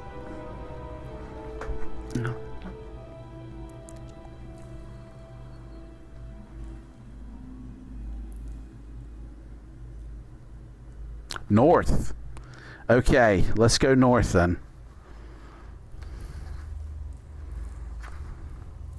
After a short distance, you come across a fast-flowing river again, which cuts across your path. Will you attempt to head north by swimming across this turgid water, or go east, south, or west? Which way do you want to go, guys? Swim across the river, or go east, south, or west?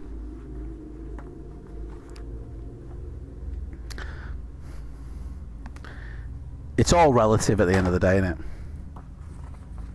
Keep going east forever. Betty doesn't want to get wet. Okay. We're heading east.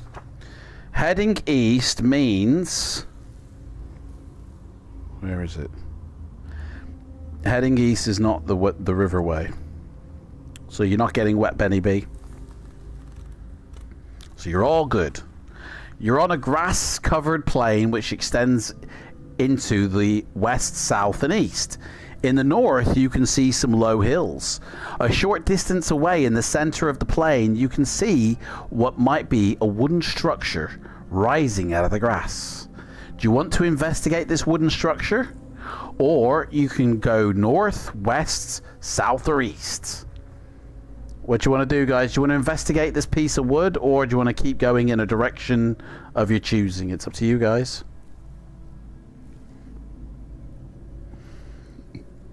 It's the TARDIS. Investigate it. Okay, let's investigate this wood. The structure, as you approach it, turns out to be a short pier extending out into the rapidly flowing river. Moored to the pier are several sturdy-looking canoes. You can take a canoe and paddle down the river westwards, or you can ignore them and walk north, west, south, or east. Are we stealing a canoe, guys, or what? Take a cannoli. Take the canoes, leave the cannolis, yeah? Okay, let's take a canoe then. Guys, how has this adventure on another planet been crammed into this book as well? The boat handles well and is obviously very tough. You follow the river westwards, hardly having to paddle, except to steer because of the strong currents. Eventually, the river describes a wide arc to the south, and the sounds of approaching rapids become apparent. Uh-oh. The current quickens. If you decide to beach the craft, we can land on either the west bank or the east bank, or we can just head for the rapids, guys. What do you want to do? You was not expecting this, yeah? Hey, Tony, how's it going, mate? Right, so we can either head for those rapids. Ooh, look at that. Interesting. Literally, the... Oh, I can't say that. Don't mention the West Bank. Yeah? A satire. Okay. So what do you want to do, guys? Do you want to land on a bank, or do you want to just head for those rapids? What do you reckon? We can either shoot for the rapids, or decide to beach the craft so we don't fall over these rapids. And obviously you can bank on either side of the river. Deadly rapids, I bet. Not sure that braving the Niagara Falls is a smart option. Guys, it just says the rapids. It doesn't say that it's like a waterfall. Does it? You should have the map somewhere. Mate, I don't think I have. I'll have a look for it afterwards. I've gone through my folder. Maybe I didn't save that particular one. The West Bank, yeah? Okay, Spellsing says we're going to beach up on the West Bank and not aim for the rapids.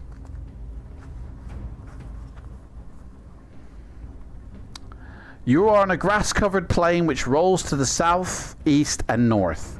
In the west, some low rocky hills can be seen. Will you go north, east, south, or west? We're back to walking again, guys. Make sure your stamina is high. We got 16 stamina. We haven't lost a single thing yet. This song's called Fleet Scum. This is the Starfield soundtrack now. So we'll probably get copyright for this. We're going to head south. Spellsing. Mate, I hope you know where you're taking us. Okay? Hang on, I've got to get this right one here, because if not, we're buggered.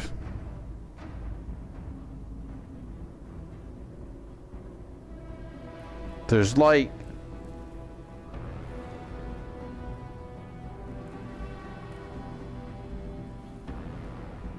Okay. What did you say? South? Yeah. Okay. You are on the west side of a vast impassable chasm which runs to the north and south. In the bottom of the chasm is a river. The plain you are on extends into the south, the north, and the west. To the east, you can see the other side of the chasm. Will you go north, south, or west? North, south, or west, guys? We need to find a lake. Do we?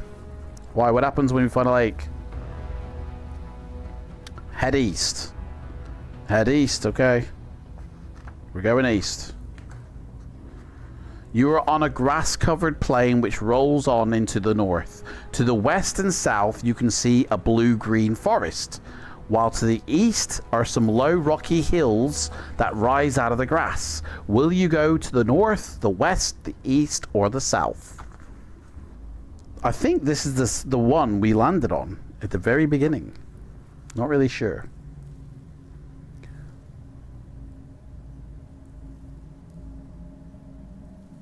What do you want to do, guys? North, south, east, or west? I think we're just going around in circles, to be honest.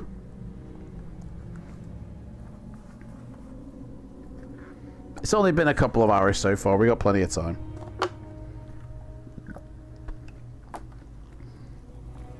Although when we finish, I'll be getting something to eat because I'm starving. I've got some crackers here to nibble on.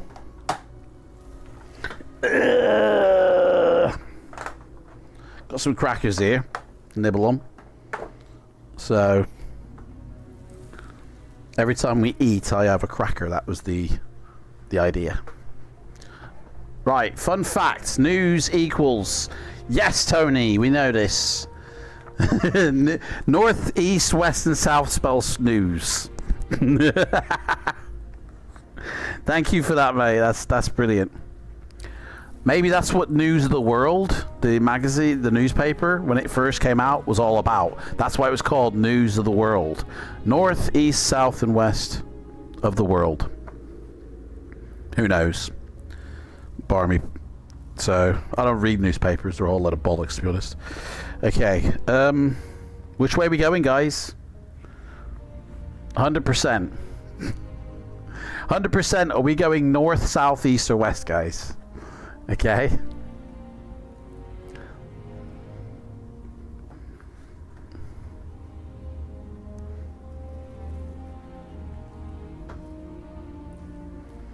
North. Let's head north, guys. Here we go. To the north. You're on a grass-covered plain which extends to the south, west, and east, while to the north it develops into scrubby and broken badlands. Will you go north, west, south, or east? Which way do you want to go, guys? North, south, east, or west again? North to the Badlands. North to Alaska. I guess we go north again then. To the north.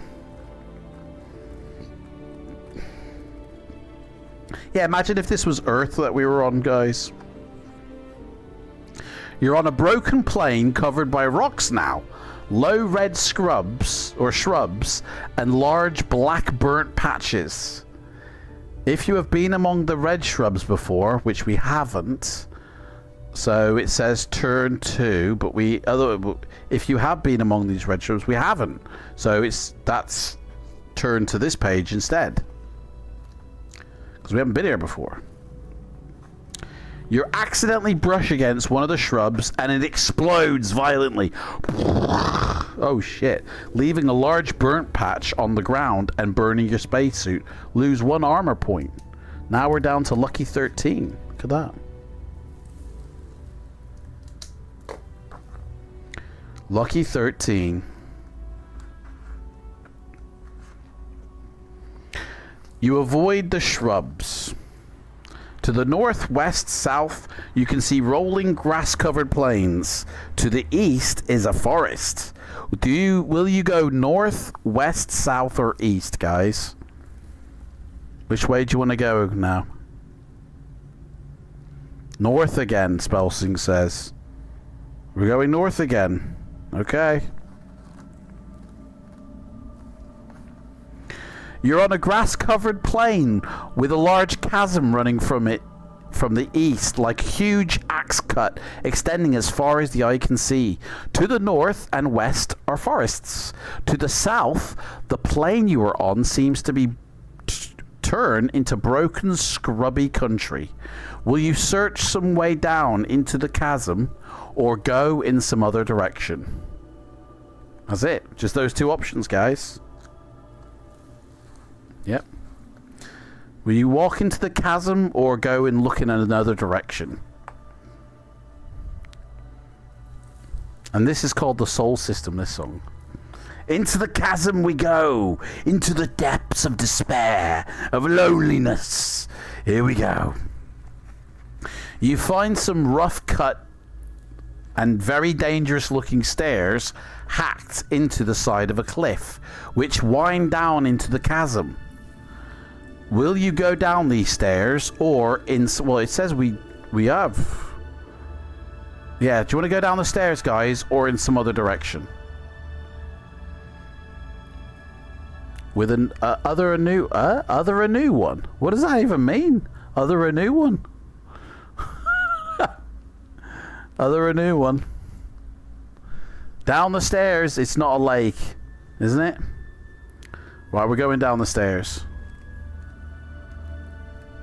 Guys, this book here has had us running around on a spaceship. Now it's got us running around on a planet. It feels very adventurous. As you climb down the stairs, rocks slide from underneath your feet and whole steps disintegrate as you test the weight on them. It's a continual battle to stay upright. Roll 3 dice. That's a 3. And then the third dice is a 1, which is 4. It says if it rolled exceeds your stamina, which it didn't. So we're fine. After eventually you make it to the bottom of the chasm, head east along the floor, flanked by an enormous granite cliff.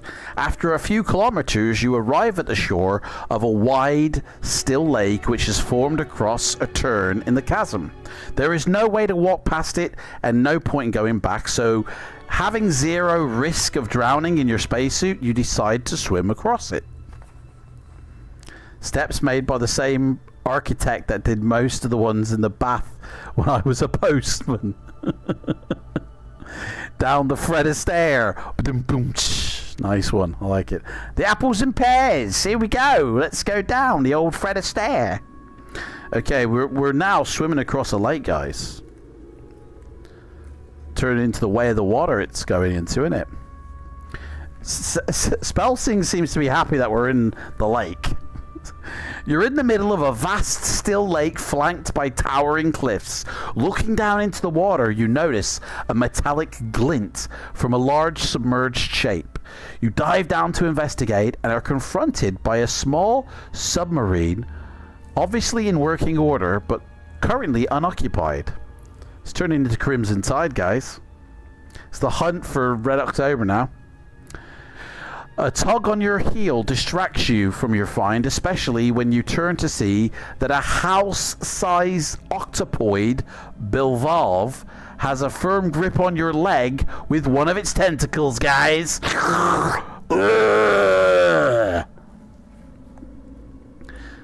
If you have read the book on mollusk nervous systems, the fuck? But it drags you towards its shell, but if you have read the book on mollusk nervous systems, which we haven't, that's a bit weird. Anybody read the book, by the way, that it's asking for? It's a submarine, in we go. Our ticket back once we kill this freak. Is it? Well, we gotta kill it. We're now... But surely blasters don't work underwater. You know, blaster guns, they surely do not work underwater, do they? Right, so we've got a skill of 8. It's got a skill of 9. We're going to roll... We rolled an 8, so we still got it. Now we roll 1, because we're using our ass blaster, I guess. This is melee combat, is it? Oh, hang on, wait. So it's normal. Okay, so we go back to the normal rules. Okay, so we have to... Okay, I'll start again. If this is hand-to-hand combat now, then... Okay. Do you guys want to throw a grenade at it, though? Like, we can throw grenades, surely. Like, we have the option, surely. We've got 2 grenades left. 2 grenades, an ass blaster, and an electric lash. They're both kind of like guns, but one has 2 points damage, the other one has a dice roll of damage. So you have an option of double the, you know. But I don't think in the lake you'd be able to use guns and shit. You're going to throw a grenade, yeah? Spelsing says, yeah, they're throwing a grenade. So let's throw a grenade at it and see what happens. So I roll a 2. It has a stamina of 8, and that takes it down to 6. So there we go. Now it's hand-to-hand combat.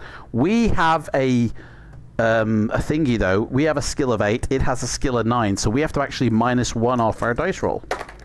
So we rolled a 9, which becomes an 8, and it rolls an 8 exactly. So that round, nothing ever happens. So we go back to fighting it. We roll a 10, which becomes a 9, and it rolls a 6. So it loses 9 and 6. It loses 3 points. It's down to 3 stamina now. We roll an 11, which becomes a 10, and it rolls a 4. It's dead. We've killed it. It's gone. It's history. It bit the dust. Boom, boom, boom. Ba-bum, bum, bum, ba-bum. Ba-rum, bum, bum. Ba-bum, bum, bum, ba-bum. You dive down into the submarine and climb through the airlock. Safe. There's only one control for the submarine. An on and off switch set into the arm of a chair in the conning tower. Conning tower. It's a bit weird, isn't it? You turn this to the on position, and the submarine moves, gliding into a tunnel in the lake bed. The journey takes a while and allows you to get some much needed rest. We can restore stamina if we lost any, which we didn't. Eventually, you surface into a large room, half of which is a pool of water for the submarine, while the other half looks strangely like the interior of the Van der Vecken. Climbing from the conning tower into the dry half of the room, you see that there is only one exit, so you go through it. Is that it, man? Eat it. What? Nothing to eat, mate. We are back on board the Van der Vecken, are we? How did we manage this? Was that like a training simulation room? Like, you know how Disney are making their Star Wars series with the big wraparound screen? Is that what we really had just then? Or were we actually on a planet? Behind the door is a path floating in the midair at a perceptuous height over a wide and distant countryside. It must be miles below you, yet is still within the Van der Vecken. The path, looking tenuous and reassuring, flies arrow straight into the distance. You head across it, eventually arriving at a T-junction. The path spits and flies off into 2 new directions, neither offering a visible end to the possible of a fatal drop. Will you follow the path to the left or right? All the fight and fantasy adventures take place inside a massive spaceship. Hey, imagine that. Hey, that'd be pretty cool. The whole planet thing was kind of pointless. Yeah, I don't understand what the planet thing is. Because you don't really... You fight a creature, but you don't really lose a lot of stamina. So what's the point of just getting somebody to go around a maze? You want to go to the right. Okay, here we go. After a number of kilometers, you see that the path ends in a large aluminium cube, also floating, rather paradoxically, in thin air. As you get closer, you see that there is a door in the side of the house-sized cube. You cannot see if the path continues out the other end, so will you go through the door or turn back and proceed down the left-hand branch of the path? I don't even know what's being described here. I have no idea what's happening. The Truman Planet. Guys, do you want to continue through the door or go down the other one? Through the door. Okay. Let's go through the door. Here we go. We're going through. Opening the door, you discover that the cube is a heavily insulated room containing about 100 cryogenic sleep capsules. Large white sarcophagi in a row after row of frost-encrusted silence. That's a picture, guys, of what we've just walked into right there. Cryogenically frozen tubes. Okay? Get a grenade ready. Closer examination reveals that only 2 of these capsules are currently in use. Will you revive one of the occupants, bring him back to life, or leave the room alone? Which one do you want to do? It's the Matrix, guys. Shall we get Trinity out? Through the rich and poor. Guys, do you want to revive one of these occupants and see what happens, or do you want to leave them alone?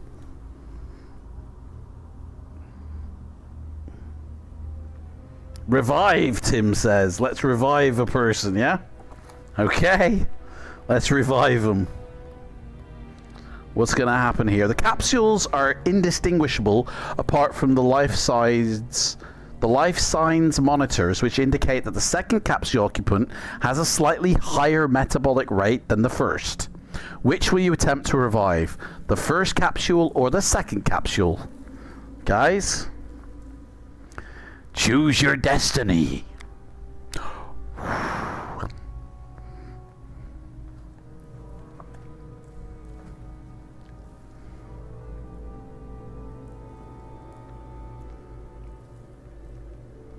First capsule or the second capsule, guys?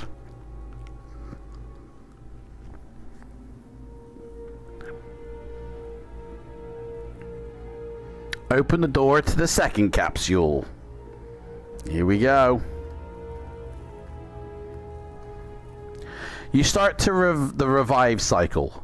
You know, after a few moments, some sounds of activity arise from within the capsule, which then swings open, letting free a human being. Will you try to strike up a friendly conversation with this human, or just throw him some insults instead? Blah, blah, blah. What do you want to do, guys? We've all seen Red Dwarf. What could possibly go wrong? Yeah, there's a human cat's gonna come out here, guys. Yeah, man.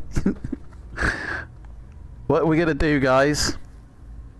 We're gonna befriend this person, or start throwing insults at it? Tony says talk, but how are we gonna talk? Are we gonna be friend or foe? Are we gonna talk friendly, or are we gonna start throwing some witty insults at it? Which way? Dwayne Dibley. Dwayne Dibley.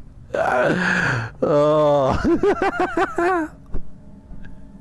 Throw witty grenades, Tim says. Wow. Throw a witty grenade. Here, hold this for me, mate, please. Bye. Right, Tony says be friendly. Okay, so I mean, Tim said throw witty grenades, but that's not an option. So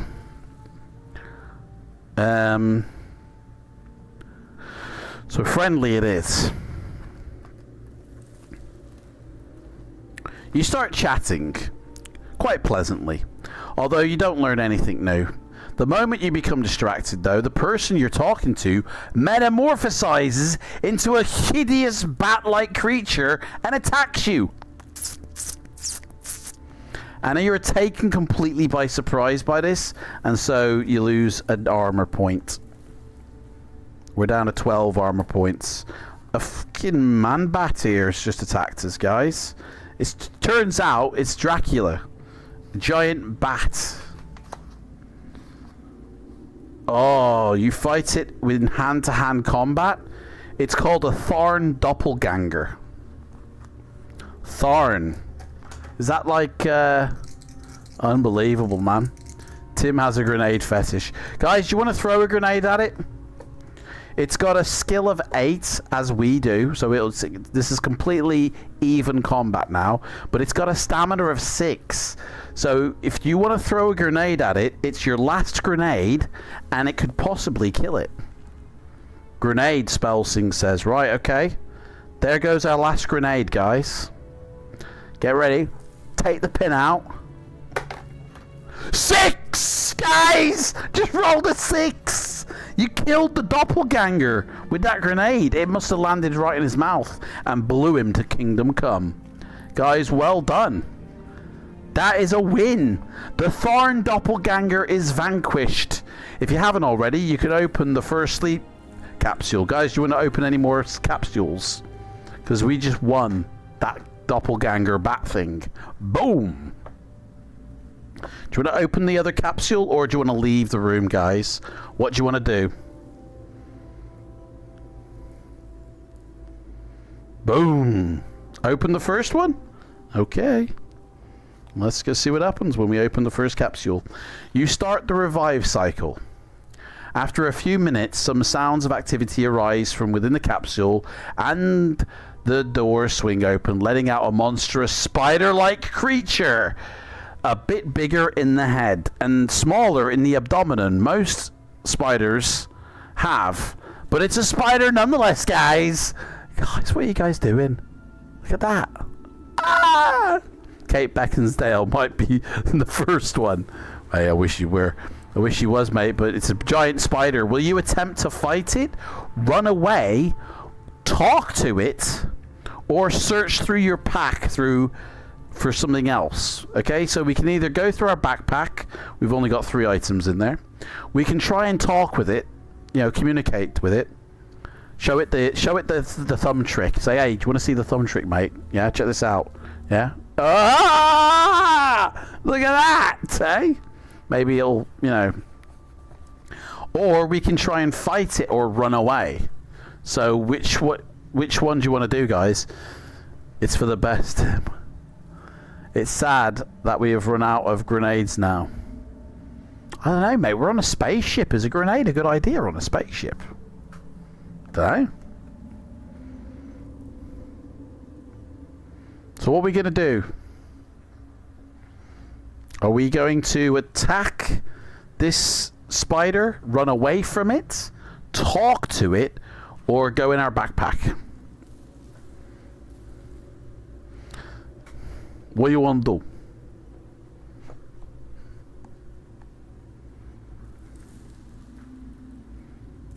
Talk to it, yeah?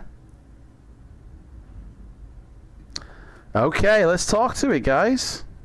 I need to refresh the screen on my end because I'm a bit behind, I think. There we go. Talk to it. Say, mate, what's wrong with you, Spidey? With your furry legs, mate? How's it going? You wave your arms around, roll your eyes, roll your eyes, oh god, here we go, and make clicking insect noises. But you soon stop when you remember that spiders often eat insects. The spider, meanwhile, has been watching your antics very closely. Very nice, it says, evidently thinking you were dancing for it.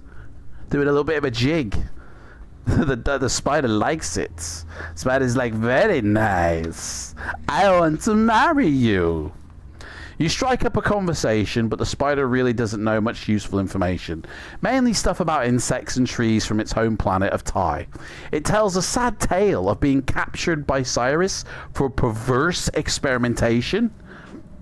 And in gratitude to you for having effected its release, it gives you a small sachet of what it calls anti-mollusk Formula 4. The fuck does that mean? Evidently very popular on the planet Tai.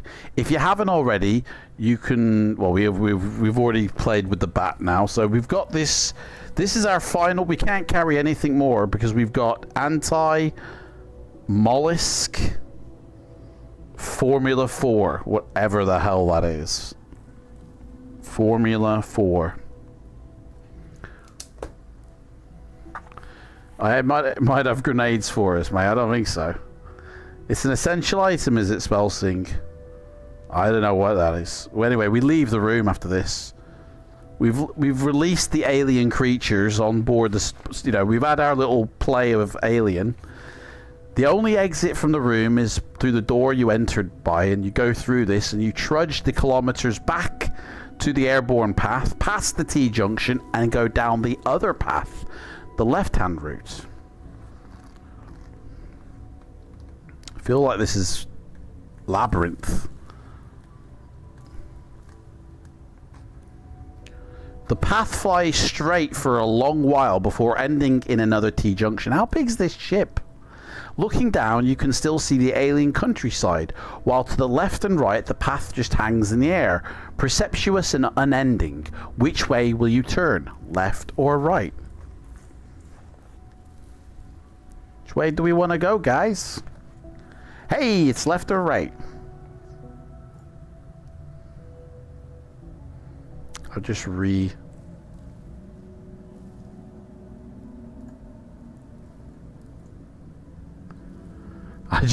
I just refreshed my screen here, and it came up with like a problem. It's fine though. It's fine. Everything's reset now, so it's all good. Right. Okay, we're going right. 219. I thought it had literally ended the stream then, but it hadn't. It's all good. The path runs for quite a few kilometers before ending at a small aluminium cube which looks like a path, and it's hanging in midair. And as you get closer to the path, it ends at a door in the side of a cube, which beside the door is parked a rapid transit two-seater commuter. Will you enter the cube or jump into the commuter and head back to the T-junction down the other branch, which we've already done that, so... Oh no, this is a different left-hand branch, so we haven't actually done that, sorry. So we can either enter the cube or jump into the commuter and head back down to the T-junction. To the other path. It's a space bike, basically, yeah. Basically, is what it is. You'll probably bump into David Bowie soon. Yeah, that's it. The Goblin King. The story of the dance. What dance? The dance of the king. Oh, I can't remember it. Yeah, this feeling a bit labyrinthy, to be honest. You remind me of the Babe. That's it, yeah. The what? Babe. That's the Babe. Yeah.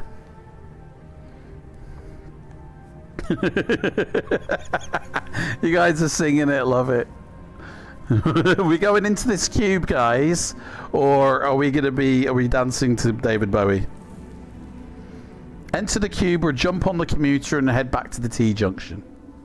The babe with power. Jennifer Connelly will be nice to find.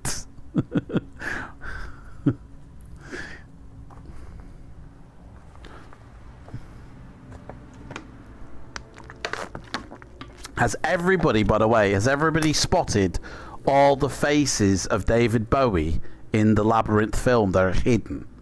There's loads of faces of David Bowie scattered throughout that Labyrinth film. Have you seen them all, guys? And did you know about it? Did you know that they're even there? Power guy. Spell singing Tim are just singing now. The power of voodoo. Hoodoo? Voodoo. I stand by the babe. I can't remember it.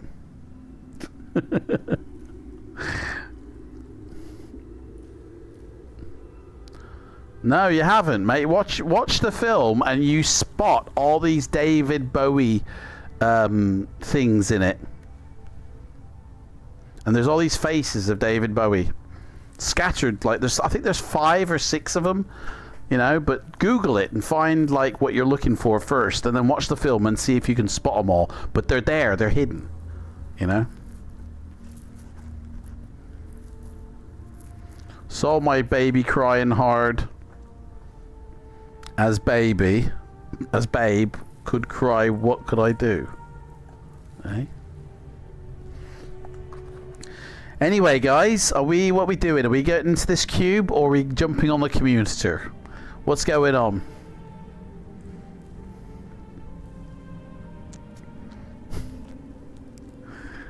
Are we getting on the space bike or are we getting into whatever the cube is? I saw my baby crying hard as a baby could. Space bike. Spelsing says get on the space bike and get back down the other branch. Okay. She'll do that. You make good time, the path curves for a bit, and then it ends at a massive grey wall, which seems to extend down towards the alien countryside. Going through the door at the end of your path, you find yourself in what is obviously a security nexus. 2 dome-headed guards, dressed in black with matching leather straps, boots and holsters, are seated at a wide console engrossed in a direct telecast from the Epsilon Indy of Zero-G Fangball, which is showing on all 10 security monitors in the room. Guys, does this remind you of anything? The guards leap up their collective feet when they see you, shine the tops of their scalps, and take up assertive postures. Guys, it's exactly this scene, isn't it? Are we on the... We've now entered the front cover, guys. Who are you? They ask suspiciously. Do we fight them? Do we attempt to bluff them into thinking that we're part of the ship's crew? Or do we look in our pack for another means of overcoming this obstacle? We haven't got a grenade, Tim. We're out of grenades, mate. We're grenadeless. He's still playing Pac-Man. We've got an ass blaster and an electric lash. But we can either fight them or try and bluff our bullshit our way through, or go into our backpack and see if maybe, you know, something in there that we can do. What do you reckon, guys? He's in good form as well. Top level. Who is? I don't know.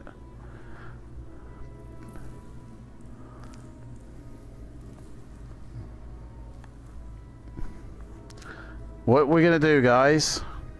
Say we're staff. Try and bullshit our way through. Okay. We're gonna try and bullshit our way through, guys. Say, hey, I'm just a cleaner here, guys. I'm just here to mop up and sweep, guys. They do not look very impressed, and being security guards, of course, they're suspicious. They aim their blasters and tell you to throw down your weapons. Will you do as they say, or will you fight them? Drop your weapons. Put your weapons on the floor. Put your hands in the air. Pac-Man player is in good form. Oh, okay, I got you now. Claim to be a herbalist. I've just got some things I might want you to try out and sell. So, yeah, well, are we gonna get back on the? Are we gonna get down on the floor because they're asking us to get on the floor, guys? Or are we gonna say, I get down on no floor? Who'd you think I am? You ain't put a ring on it. You can't tell me what to do. You want me on the floor? Put a ring on it. Do they have a sign above their TV screen saying Space Assassin? Yeah, man. Right above their screen in big bold letters is like a logo. Space Assassin. Get on the floor and dance. What are the options again? Well, we can either, yeah, get on the floor. Because they're asking us to lay down our weapons and get on the floor. So do we? Oh, actually, well, they're not. They're not asking us to lay on the floor. They're just asking us to throw down our weapons. Do we want? Do we want to throw down our weapons? So it's: do we throw down our weapons or do we shoot them? So yeah, you can't take me alive. You know. Fight. Tony Walker says fight them. Okay. The security team on board this ship. We are going to fight them. Okay. You are standing in the cover of a doorway. You may throw a grenade, which we don't have, so balls that one. You have to fire them one at a time. So this is now a gunfire, so we have to roll under our skill to see if we hit them. They have a stamina of only 4 though, so this could be good, yeah? Which weapon are we using, guys? The ass blaster or the electric lash? Which one? Fight, better dead than Smeg. Hey Banner, how's it going?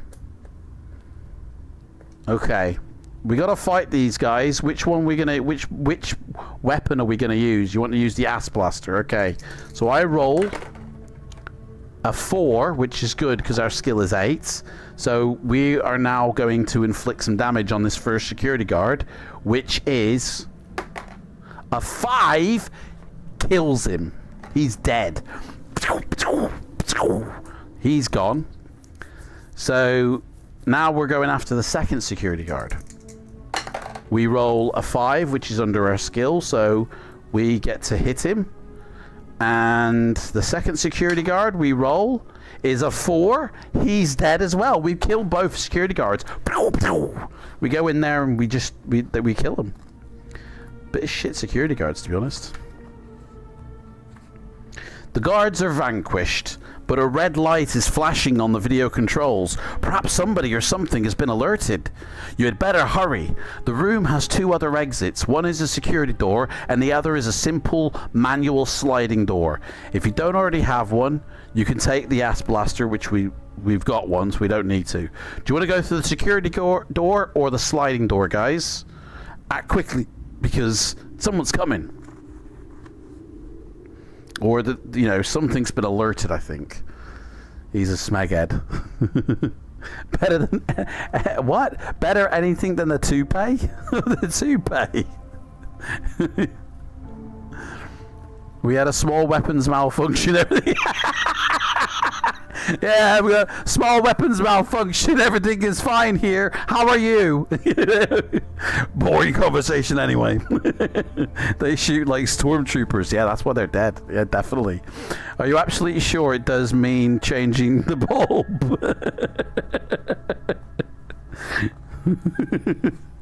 Yeah, so we're all right here, guys. Slight weapons malfunction.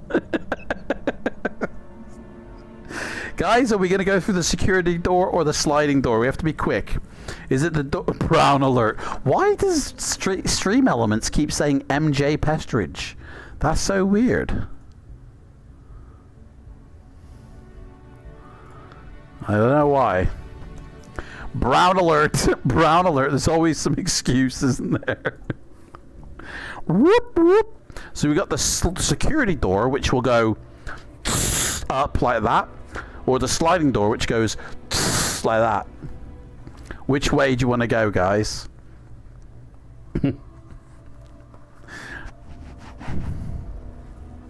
Let's have a check on, see if we've hit 5,000 yet. We are now still 5 away, guys. I'm 5 subscribers on YouTube away from hitting my 5,000 goal for this year. You up, I took a Viagra. The sliding door, he says. Right, we're going through the sliding door, guys. To enjoy that Viagra banner. Okay. The door leads to a small kitchenette with a delightful aroma. A pot of coffee is sitting, begging to be drunk. And on a sideboard are some fresh sandwiches. Will you stay here for a while and eat? Or will you go back into the security nexus and try the other security door? Guys, shall we scoff their sandwiches? Or shall we go through the other door? Which one do you want to do, guys? The Star Wars direction. I don't even know what that means, the Star Wars direction. What's that? Are they cheese and ham? No, they're not. They're caramelized onion with ham and blue cheese. Any blue milk? Yes, there is some blue milk actually with the blue cheese sandwiches. You call those sandwiches? They use a set square, I think. Did they use a set square? I think not. So, are we going to eat their sandwiches? Or are we going to go through the other door, guys?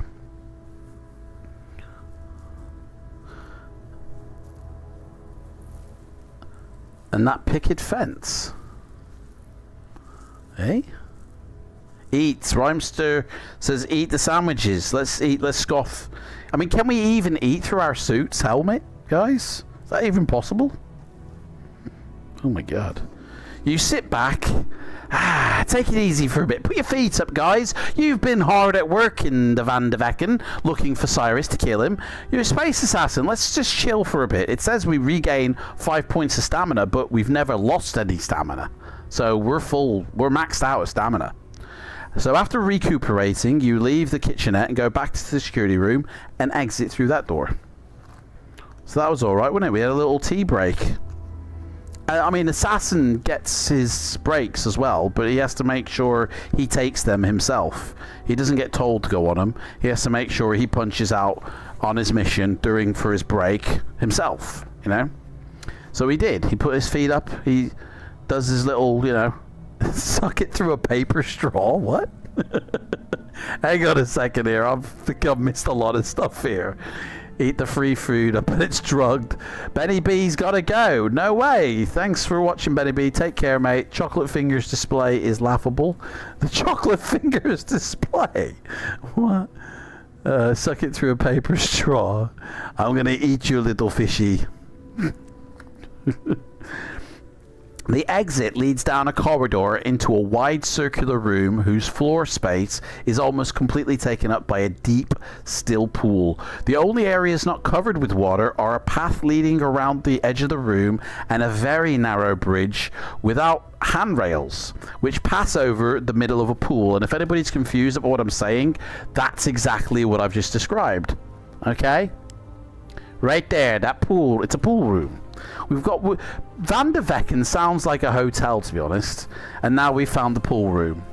So both of these lead from where you stand to another opening on the other side of the room. Will you cross the room by taking the bridge or the path that goes around the perimeter of the room?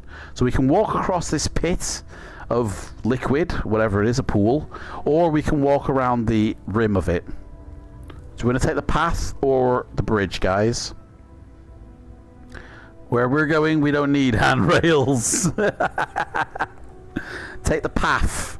Yeah, the path. Okay, Banner. Let's go for it. Let's take the path. When you're about halfway around the pool, a series of ripples spreads across the face of the water. You hurry along, but notice to your horror that tentacles are rising out of the pool and crawling like slimy green serpents towards you. Before you can run, you are surrounded. Out of the water rise bloated green bodies, ghastly yellow eyes glinting, with hungry beaks clicking.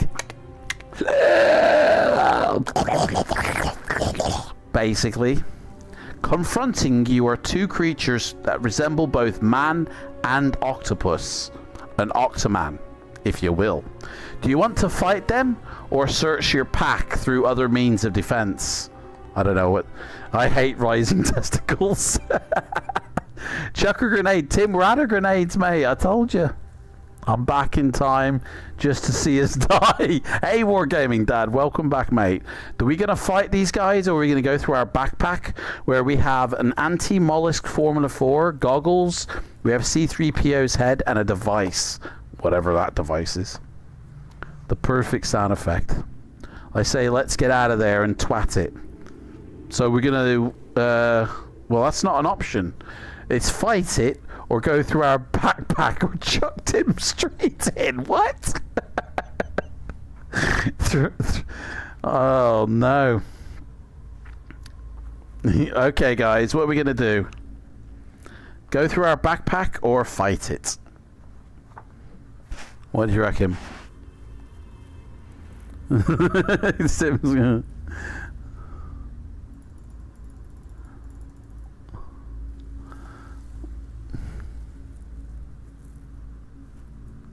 Fight! Banner says fight it. Shit, you like a fight, don't you, mate? Okay, we're gonna fight it. Do you have a grenade? No, we don't. We don't have a grenade, I'm afraid. You have to fight them hand-to-hand combat. So, if you have read the book on the mollusk system, we haven't. It could inflict an extra point of damage, but we haven't got that book, I'm afraid. I don't know. Bruce Buffer would say, fight! Let them fight! Throw in an Alka-Seltzer! That would burn them, surely. That would be like acid for them, right? They're both called mutants. They both have a skill of 8. The first one has a stamina of 8, and the second one has a stamina of 6. We have a skill of 8, so It's hand to hand. Yeah, we got anti-mollusk Formula 4, but I don't even know what it does. So we're gonna fight it. Here we go. We roll a 10 and it rolls an 8, which is 2 less, so it loses 2 stamina points. It's down to 6 now. Boom. We roll a 7 and it rolls a 9. We lose 2 points. 2 points of stamina down the shitter, guys. We need some good rolls, please. Let these mutants put these mutants to bed. We do need some good rolls. We do. So we roll. We both have 8, so there's no difference here. We roll a 6, guys. Shit. It rolls a 10. We've lost 4 points. We're down to 10, guys. This could be it. The mutant death. Roll them properly. Mate, what do you mean? Like, there's only one way to roll dice, mate. We roll a 6 again. It rolls a 7. We lose 1 point. Oh, come on. This is the first mutant as well. It's only got 6. You know, we roll a 6. What is going on with these 6s, man? And it rolls an 11. We lose 5 points of stamina. We're down to 4, guys. Come on. What is going on with these mutants suddenly? We roll a 9 it was. I thought it was a 10, but it's a 9. Thank God for a higher roll. It rolls a 6. It loses 3 points. Boom. It's down to 3 points of stamina now. 6, 6, 6. We're doomed. Okay, come on, guys. We can do this. We can do this. We roll a fucking 5. 5, guys. And it rolls an 11. We're dead.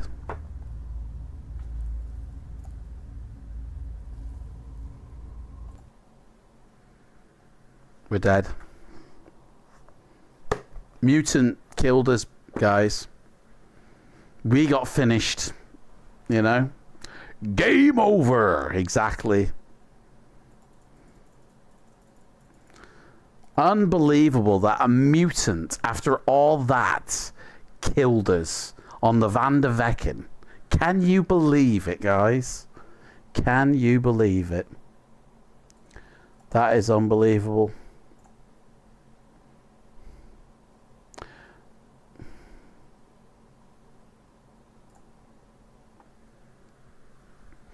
Guys, I can't believe we just got killed. Seriously. We were so close. Through 3 rooms from Cyrus the Virus we were. Oh my god. No way. Banners says play on. For the past 2 hours you've been playing the total immersion video game of Red Dwarf. Guys, it has felt like a Red Dwarf episode, this Space Assassin. It's good, isn't it? Was we meant to be rolling first? It'll make no difference, mate. Who rolls first, I think. We did it. We had a good shot at it, guys. We had a good shot. Next time, in 2 weeks' time, what's the date today, guys? Date today is 15th of October. So, on the 29th, guys, it's Freeway Fighter. That's the one we're doing now. It's the future on Earth, guys. Mad Max, basically, yeah. Feeling a bit wonky, yeah. Today's a bit... It was David Bowie in disguise. Oh, you gotta go, Tim. No worries, mate. Thanks for showing up anyway. So, basically, yeah, that's shit, isn't it? That's that. We didn't make our 5,000, did we? No, we're still on 5 people. If you haven't subscribed to my channel, subscribe to my channel, please, on YouTube. I am 5 subscriptions away from getting 5,000. I'm almost going to break the barrier. Honestly, I'm so close. I can smell it. Can you smell it? I can smell it. So next 2 weeks, we're going to be doing Freeway Fighter. Okay? This one is Ian Livingston's, and it's a good one, and I'm looking forward to that. We're going to enjoy that. You appreciate my time. Oh, I really, honestly, I thank you all for showing up, staying, and I really appreciate your time you have put in to listening to my bullshit voice and everything I talk about. Like, I enjoy reading these books. Today, in the beginning, I felt a bit foggy, but I think it's just because I'm hungry. I haven't got any food. Like, I haven't put any food in me, so I need to go and do that. But it's been, I've really enjoyed it, and I really do enjoy these guys, and I wish I could do them more often, and hopefully in the future I can do it once a week rather than twice, once every 2 weeks. Wow, look at this. This message costs £2, you cheapskate. What? What? Hang on a second, what's just happened here? What is that? I don't get that. What is that? I can put a heart on it if I want. There we go. I put a heart on it. Banner Raiders, I think this message costs £2, you cheapskate. I don't know what that means. Did you put that, or did YouTube put that? Or I don't... Is that a donation, by the way? I don't know. Anyway, really enjoyable. Thank you so much. Yeah, we're going to rewatch the Labyrinth. Yeah, guys, seriously. Let me get this up on my phone here so you guys know what I'm talking about. Hang on. Hidden Bowie. I'll type in Hidden Bowie. Hidden Bowie in Labyrinth film. Yeah, Hidden Faces, guys. So here is an example. So there's 7 David Bowie faces hidden in the Labyrinth film. So here's a picture from the film Labyrinth. Okay, you wouldn't think anything of it, but if you zoom in to it, there is a picture of David Bowie there hidden, and there's 7 of them scattered throughout the film. So go watch Labyrinth and see if you can find the 7 faces of David Bowie hidden in that film. I found that out about 5-6 years ago that they were a thing, and it's pretty fun. So good drinking game, isn't it? Every time you see a David Bowie face that's not, you know, David Bowie himself, you take a thingy. For the Xmas special, we can play Strip Fighting Fantasy, get a couple of girls, and they take a piece of clothing off when we get hit. Guys, every time we get hit, I take a piece of clothing off. How's that? That's interesting. Thank you so much. I paid for a highlighted message. That highlighted message cost £2. Wow. You never knew that. There's one in the woods too. Yeah, there's seven. You've got to tick them all off as you watch. But yeah, guys, do you know what? For the mid-December is going to be the final stream of the year for Final Fantasy. And we've only gotten through 13 or 12 of these books this year. We've only gotten through 12 books this year. That's sad. That sounds sad to me. I feel like we should have... Although it makes sense, actually. 52 weeks of the year, we're doing every other week. You're only going to get through, like... You know... Well, no, you should get through about 24 of these. I don't know. Anyway... Have you seen the movie Galaxy Quest? I haven't yet. No, I haven't yet. But let me do the next... Let me put the link in, guys, for the next stream, okay? So it's going to be Freeway Fighter. Wasn't there a song I created once? Freeway Fighter. Da da da da da da da. Oh yeah, Freeway Fighter. Ba da da bum bum bum.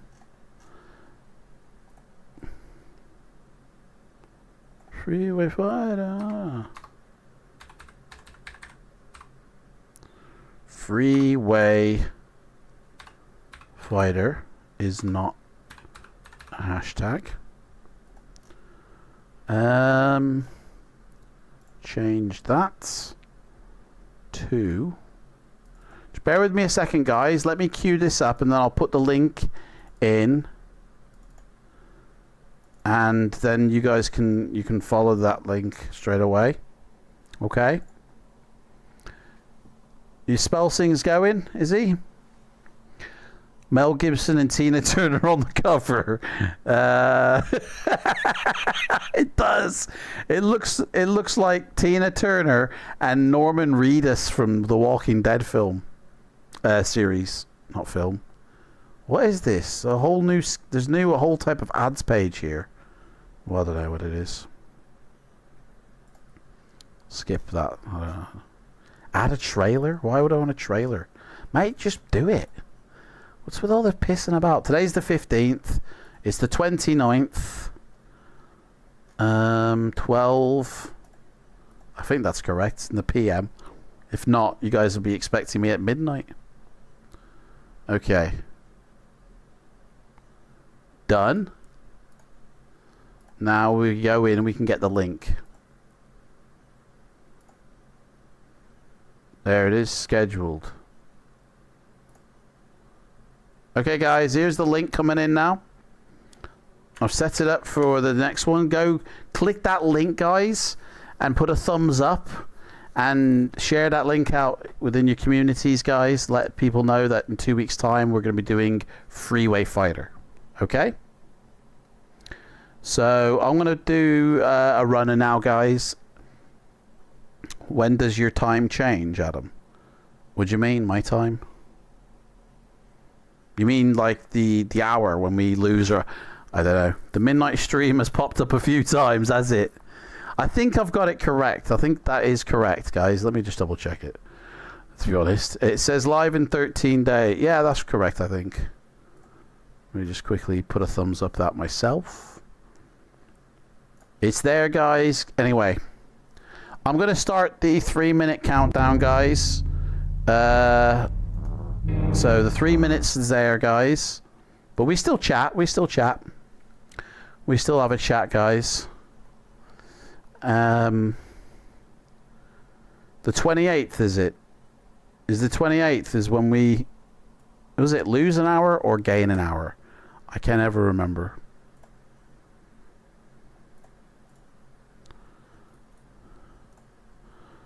I don't know.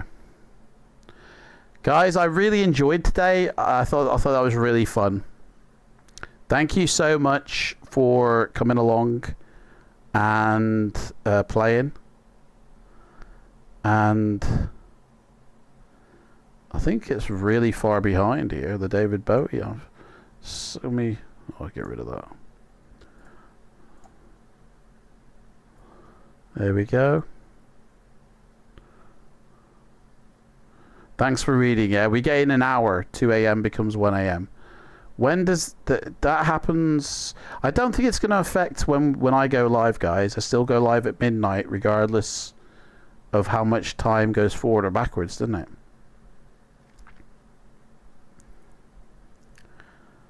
It says chat revenue here. I don't get what that. £2.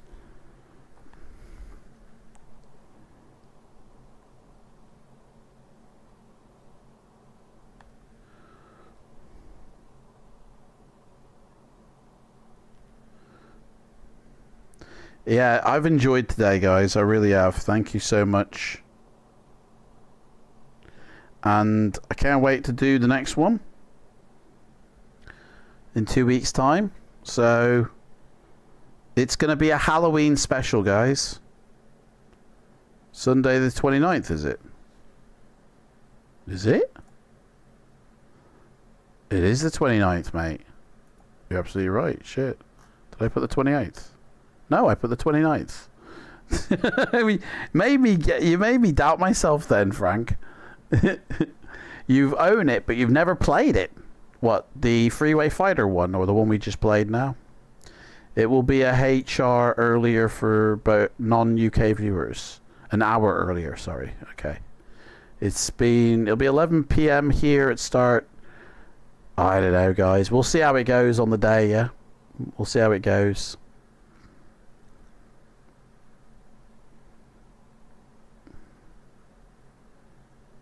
Right, guys.